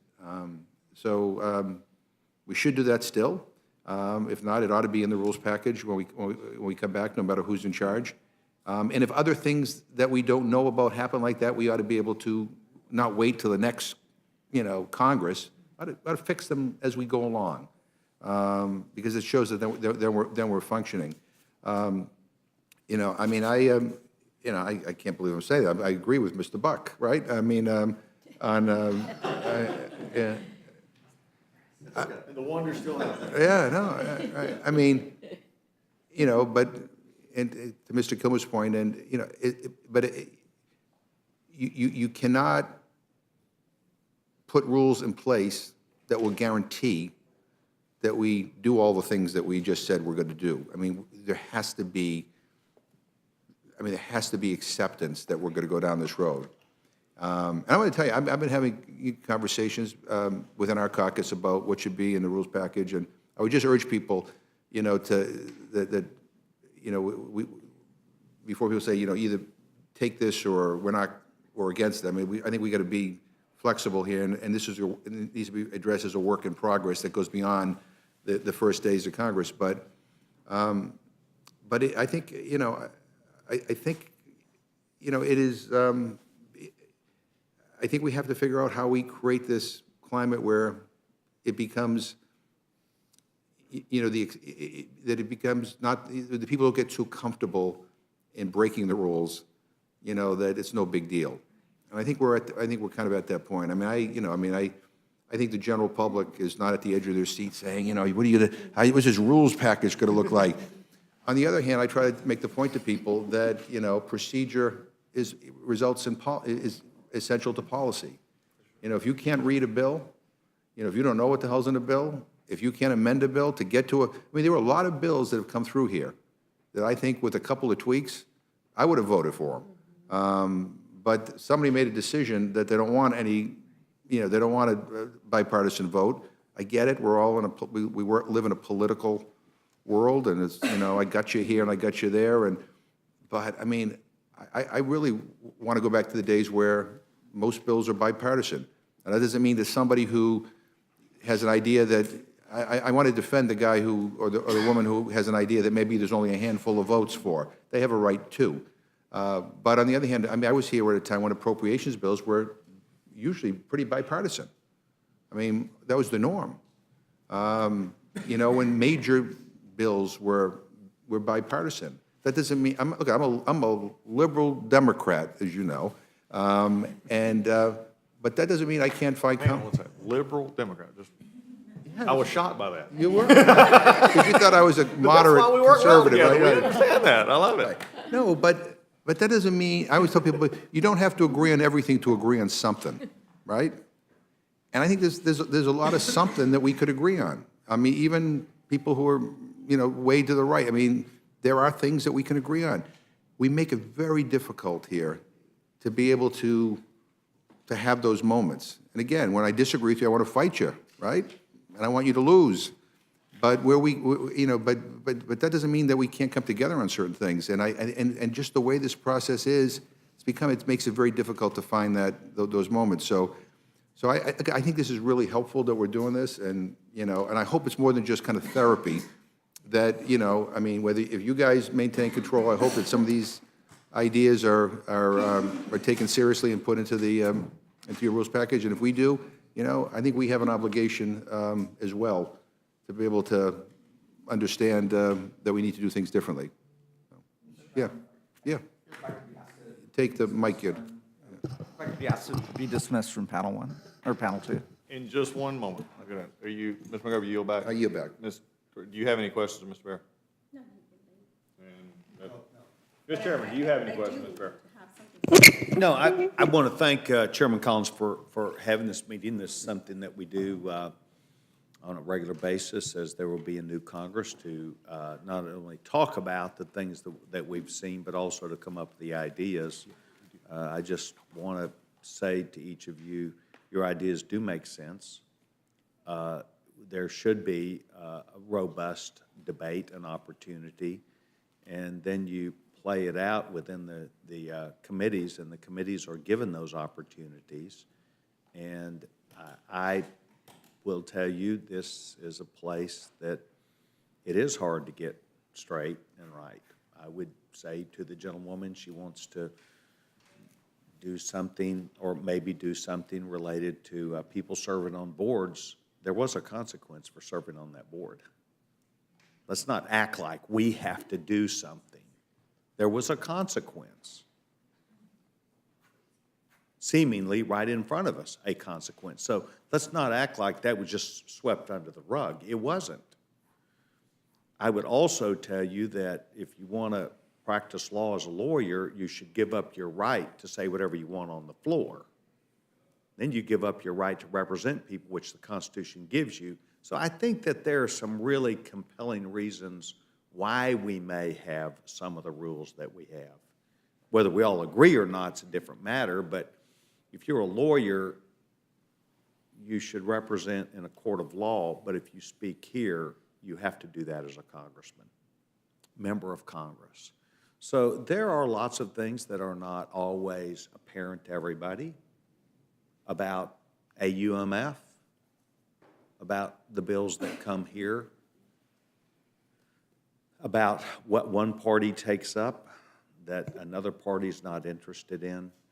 But we wanted to hear from you, and Chairman Collins and Mr. Byrne, and certainly the distinguished gentleman from Freedom, Colorado, Mr. Buck. We do debate these issues.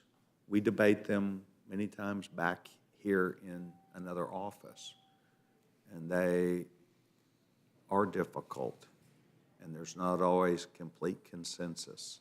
So we take seriously your ideas as a member, and I really want you to know we do talk about these, and we will develop them, and we will have to come up with some ideas about challenging norms or ideas that we've had in the past to aim for doing better. I thank the gentleman.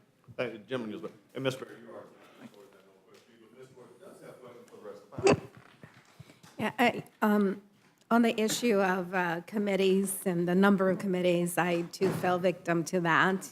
One of, and I want to say that it was a bipartisan bill. Most of the bills that I introduced, I always try to find a Republican member to co-author it with me. Something that I had been working on for a while, and it was, we had to make some changes to limit it to 3 committees, right? Was able to get a committee hearing from Congressman Bishop. He's very tough, and he agreed and got it out of his committee. It's very difficult, I get it, to try to go through all of the different committees of jurisdiction, and I think that there ought to be some limit. an opportunity to maybe rewrite a piece of legislation, maybe break it up into 2 or 3. I had to break this one up into 2 different pieces of legislation. Currently, I'm writing a letter in opposition of my own bill to support something in the Senate where we were able to work with the Senate to get most of the language from my bill. At the end of the day, like, I wish legislation would have my name behind it, especially if it's something that I worked on so hard.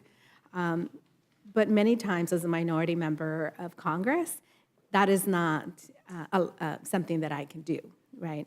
As a minority party. Oftentimes, we have to do a lot of the work and get someone else to put their name on it. Because I am a Democrat, it's very difficult to get a committee hearing on issues that my Republican colleagues very much support. That's hard to understand. On the issue of closing the Collins loop, it's something that I have worked on, including when I was in the state legislature, when we talked about adopting some of the state legislature, the good practices that they do. When I was elected to the state, I had to go on a leave of absence. I could not answer 911 calls. I could not work for a 911 center. It was illegal to do that because it's illegal to collect 2 paychecks from 2 governmental agencies. But attorneys and doctors were elected, as I was, worked for firms and hospitals and ran bills that would benefit, their firms and their hospitals. And that was okay. So we don't want to adopt everything. Those are really bad practices, I think. I agree with Chairman Sessions when it comes to, if you're here as a member of Congress, you should be speaking as a member of Congress. And although sometimes we don't get our amendments, Chairman Sessions has actually made calls on my behalf on when he has said this amendment is not going to go through. But I do agree on calling Secretary Zinke and restating that this is an important issue. So there are places where we can work together. Sometimes finding that is difficult at times, but having the patience to do that. On the Democratic side, on behalf of the Democratic Caucus, I have been appointed to serve on an oversight committee that is reviewing and has been reviewing for the last 2 Congresses our democratic rules. I can tell you that the findings of that have been that most members don't even know the rules, and they want rule changes on something that the rule already exists. We just don't practice it. We just don't know it. So we're willing to violate our own rules by continuing to support certain bad behaviors that we shouldn't be supporting. If it's a rule, it's a rule. If we're going to stand for the rules, we should, right? So understanding the rules is I think, the first step in ensuring that all members of Congress understand all of the rules. I think members should have a hearing in committee, and I think that members should present their bill idea. Members should have people to come and testify in support or opposition of that idea, and they should be vetted that way. Foreign Affairs is a great committee to have to oversee the AUMF. Let me tell you why. Why don't we have a bill? We have, well, in Foreign Affairs. Well, the General, you for me 1 second? Okay. I'm going to tell you the reason why we don't have an AUMF bill. And I've come to this conclusion. It's not about whose committee's jurisdiction it falls under. I think there is a decision that has been made that it is a difficult issue for people to grapple with. And we are trying, and therefore, it's better to avoid it. I mean, I think that's what this has happened. I'm sure we can find Democrats who do not want to go on record as supporting an AUMF or voting against an AUMF. And you have Republicans who do the same thing. The status quo basically covers everybody. And so I appreciate the jurisdictional battles over that, but I think it's just a lack of political will, and I think both sides need to be very wary of viewing their role as to protect members from votes or deliberating on controversial issues, because I think that really is at the heart of the problem. And someone said to me, well, what if you don't get the votes for an AUMF? What if we, then if you don't have the votes for an AUMF, maybe you ought to end the war, or maybe if you don't have the votes, people will come together and work out compromises to get an AUMF, whatever it is.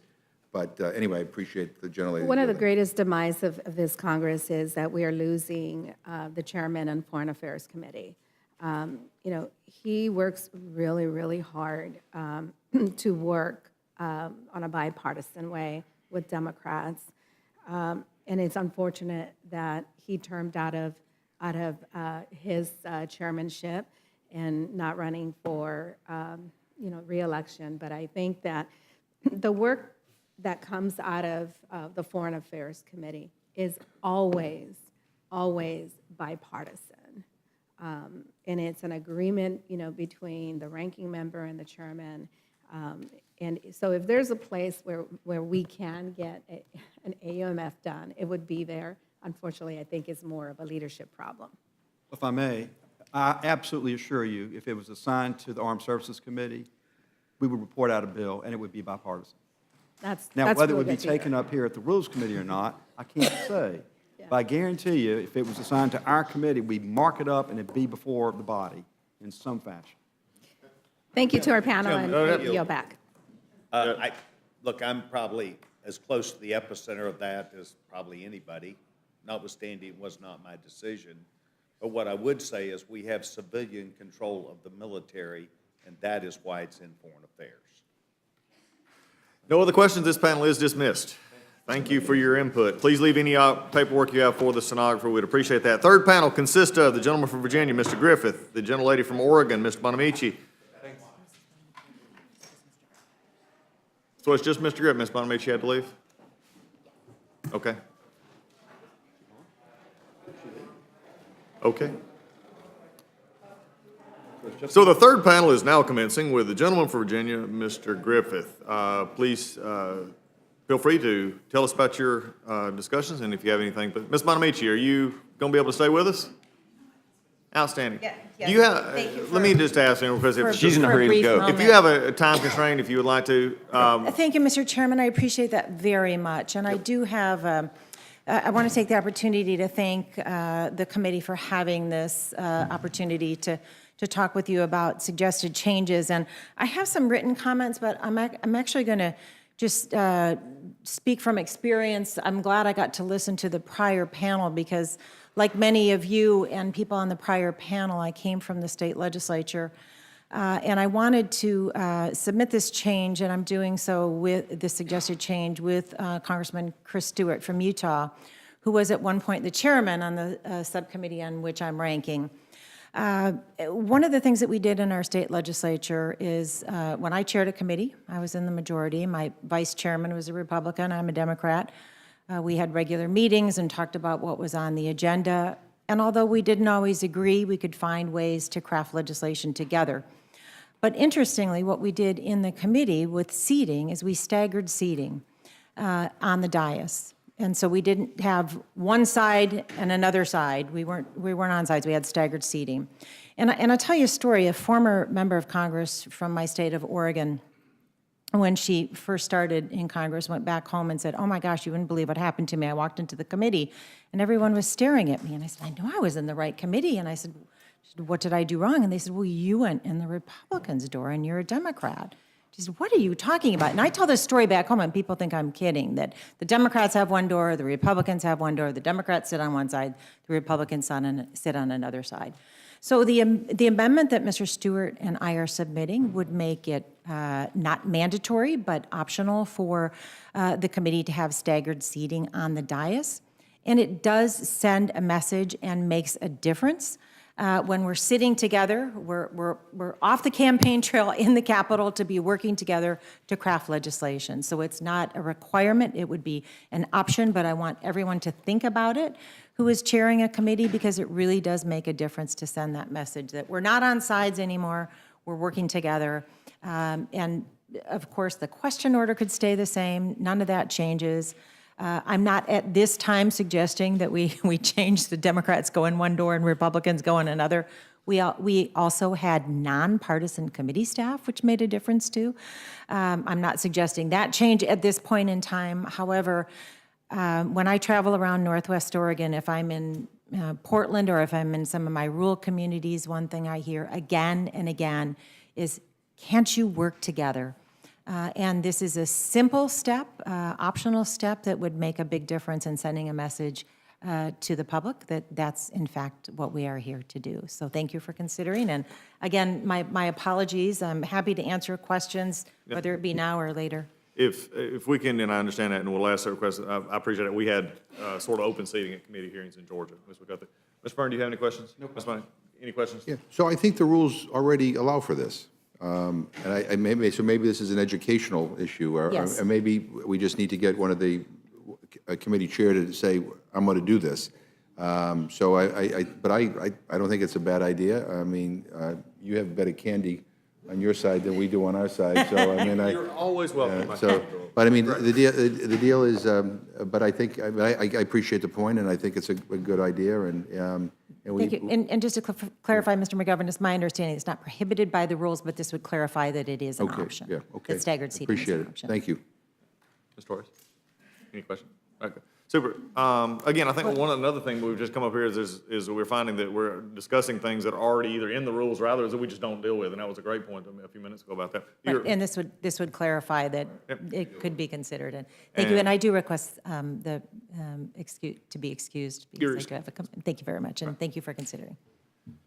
All right, Mr. Griffin, you are now recognized. I know some people might find all this kind of boring, but I was once on the floor of the Virginia House, since we're talking about state legislatures and talking about rules, and somebody said, would the gentleman yield for the first final question? That was always one of our jokes, the first final question. And I said, I'll yield all day. For me, talking about rules is like a day at the beach. So it's fun stuff. Ms. Torres was right earlier. There's a lot of good stuff in our rules. We waive them fairly regularly. There's things that need to be changed in our rules. I was reminded when Bonamici was talking that just before I got to the state legislature, the Democrats had controlled for over 120 years, and they sat the 4 Republican members of the committee. There were like 20 on the committee, but the 4 Republican members, 2 on one end and 2 on the other end, so they couldn't talk to one another. So sometimes you got to be careful what you ask for, because the chairman might do things that he would call staggering and somebody else might call separating. I'm here today with a little rule, and I'll be happy to talk about whatever y'all want to talk about, but we've been using it for 2 years as an experiment. First year, it was put in, and then the second year it was renewed, and that is the revival of the historical Holman rule from earlier. Congress has used it for roughly 100 of its years of existence, created in the late 19th century, and sometimes it's in and sometimes it's out. But it allows Congress and the members on the floor, and we've heard that theme today, that people want more ability to do things on the floor. It allows members to present amendments that would do retrenchments. It gets a little more complicated than that. I'm happy to go into it. I'm not in any hurry. I'd be glad to go through the full description, but I think most members of the Rules Committee are already familiar with it, and I don't need to bore folks. I would like to have it put, I suppose, as a part of the operating procedural document. I would like to have it put in the rules, so the amendment I submitted has the language drafted that we've had drafted for a number of years and submitted, that would actually change the body of the rules themselves. But I'm not one who looks victory in the face and declares that I don't want it. So if we want to continue to operate the way we have the last 2 years, I will say that it's an experiment, and there may come a time when it goes haywire. It's there to let steam be vented, and occasionally, every roughly decade or so that it's been used, there's been an incident where it was actually passed by the floor. But it does allow members to bring issues to the floor that I think are important. I believe we had 5 Holman amendments in the first year that were found in order and debated on the floor. We had 1 this year. I probably will put some more in next year just because I think there are things that need attention. But a lot of times that's what it's for, is to let members have an opportunity to bring up an item to show where there probably is a reason to retrench spending in a particular area, or problems in part of the government that we're supposed to have oversight over. And of course, under the Constitution, our biggest weapon is the purse. And this is just a tool in the toolbox for members of Congress on both sides of the aisle to have it there available. And like I said, when it's been in use, it's averaged, and I might be off a little bit, but once every 8 to 10 years, something actually passes that people feel good about. And we know that because there's often court cases that come up as a result of that, because it doesn't happen very often. So I'd like to see it continued in the rules, and that's my presentation. But I'm happy to answer questions or debate the concept. But as I said, I know the Rules Committee has heard it at least 4 or 5 times. I appreciate it. You and I have had lots of conversations. I apologize. It's been a long. That's all right. I I Stepping understand. out real quick, and I think your willingness to talk about some of these has been always something that I've enjoyed in being a part of, especially in the conversations we've had today. So I appreciate your willingness and also catching me on the floor. But we did have time, and you got up here, so I'm glad. I got up here in time. I'm sorry I'm the only one on this panel, but I think your proposal is worth its own time because you come regularly with that. Well, thank you. Mr. Byrne, do you have any questions? No questions. Okay. Mr. McGovern, any questions? Yeah, no, I'm not particularly enthusiastic I about know. what you're proposing, and, I think it makes it easier for the majority to circumvent the current legislative process in order to cut the pay of federal employees and to, I'm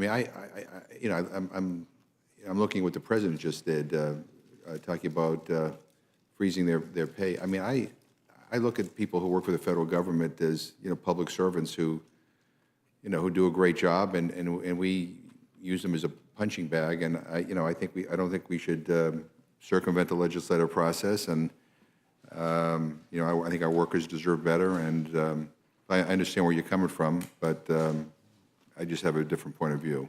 And if I might, Mr. Chairman, and I'm not sure at the core we completely disagree, because I think that ought to be something that the Congress takes up and deals with if we think there's something out there, instead of just having the administrative branch have that power, because the Constitution says that's actually us. And I think that's all I'm saying. And I don't anticipate that it'll be used. And there were concerns early on that it would be used. I heard folks saying there'd be hundreds of these amendments put in, and that just hadn't been the case. Thank you. Ms. Torres. Yeah, I'm a bit concerned about this from a perspective of retaliation. At any one time, if we don't like the way a certain member of the administration or, an employee is not performing the job the way we personally in our minds think that they should be performing, we could retaliate and take away their pay. People are hired at a certain base salary. It is a promise, and sometimes people weigh different job options, and they take on a position, a job based on, what was promised to them initially. And to say that we would go back and undo that, I think it's unfair and unworthy of this branch to take a position to retaliate against an employee because we don't like the way they're performing, or we don't like what they have put before us. Let's take Sessions, for example. The president has been, harping on and on and on and on about his job performance and how unhappy he is. And I would hate for any one of us in Congress to take on the position of reducing his pay simply because some folks don't agree with his job performance. And Ms. With Chairman, that, I yield back. And Mr. Chairman, if I might, and what I would submit is that's the reason it's not used very often, is that you have to get a majority vote on the floor of the House and then a concurrence by the Senate. So unless it's absolutely egregious, even if there are people who disagree, it's highly unlikely it would ever be used simply for retaliation, unless there's a reason so great that people are willing to put their name on the board and say, here's where we're going. And I don't think you'd be able to get a majority of that just for retaliation purposes or to be vindictive. Well, I appreciate that, and I think with the questions all day, I think this is one of the things I do like about this. I think your discussion about the rules, and I think having this hearing today is something, like I said, we've done in the past. We'll continue to do this. It'll come up as the time rolls on, the elections come on, and we still have to, the 116th Congress will be here at some point. And I think these all ideas were encouraging today. I think the two things that I take away from this is, one, is a member frustration. I think some of that member frustration is also a lack of the ability to find something they want to do and do it. I think that's the number one. I say this all the time, Mr. McGovern. They look at me funny. I think members are bored, And I say, and they say bored. I say, no, not bored in the think of them not having anything to do. They don't have a passion. They don't have something they want to come up here and pass or get with other people and do, and I think that's what we see. But also, there's also the interesting, how many times we've heard, even today, rules that, and things that are already in place that could already happen, but we don't even know it because we've so went away from that as we go forward. So I like to thank everybody for coming today. We do have some members who submitted ideas, but we're not able to be here in person. Without objection, I ask the materials offered by Mr. Reed, Mr. Perry, Mr. King, all be submitted for the record. And without objection, those are. Thank you. Yes. Yeah. No, I want to thank you, Mr. Chairman, for holding the hearing. I think it's been fascinating, and I think I think members on both parties, want to see things improve here. And I think, that's the I think that's the takeaway here, is that no matter what happens in November, whether you guys remain in charge or whether we are given that privilege, I don't think either side can get away with the status quo. I think the level of frustration is such that I think people are, want things differently, and I think it's a lesson for both sides. And I think if what we heard today is ignored, no matter who's in charge, I think there'll be consequences. So I appreciate the hearing, and I yield back my time. The gentleman yields back, and also that will conclude this single-member panel, but also concludes this hearing with that. I just want, we have an expert here on the rules here, Don Wolfenberger, who was a former worked for the Republican Rules Staff Director when I was, I'm trying to remember when. Jerry Solomon, right. And there, Jerry is right there. But he oftentimes writes for various publications on how this place can be run better, and I'm always intrigued with what he has to say, but I wanted to acknowledge that he was here today, and go back. We'll look forward to hearing that as well. With that, this committee, subcommittee hearing is adjourned.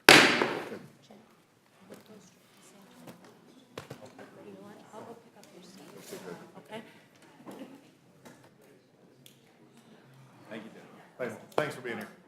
I was glad I was able to get over after.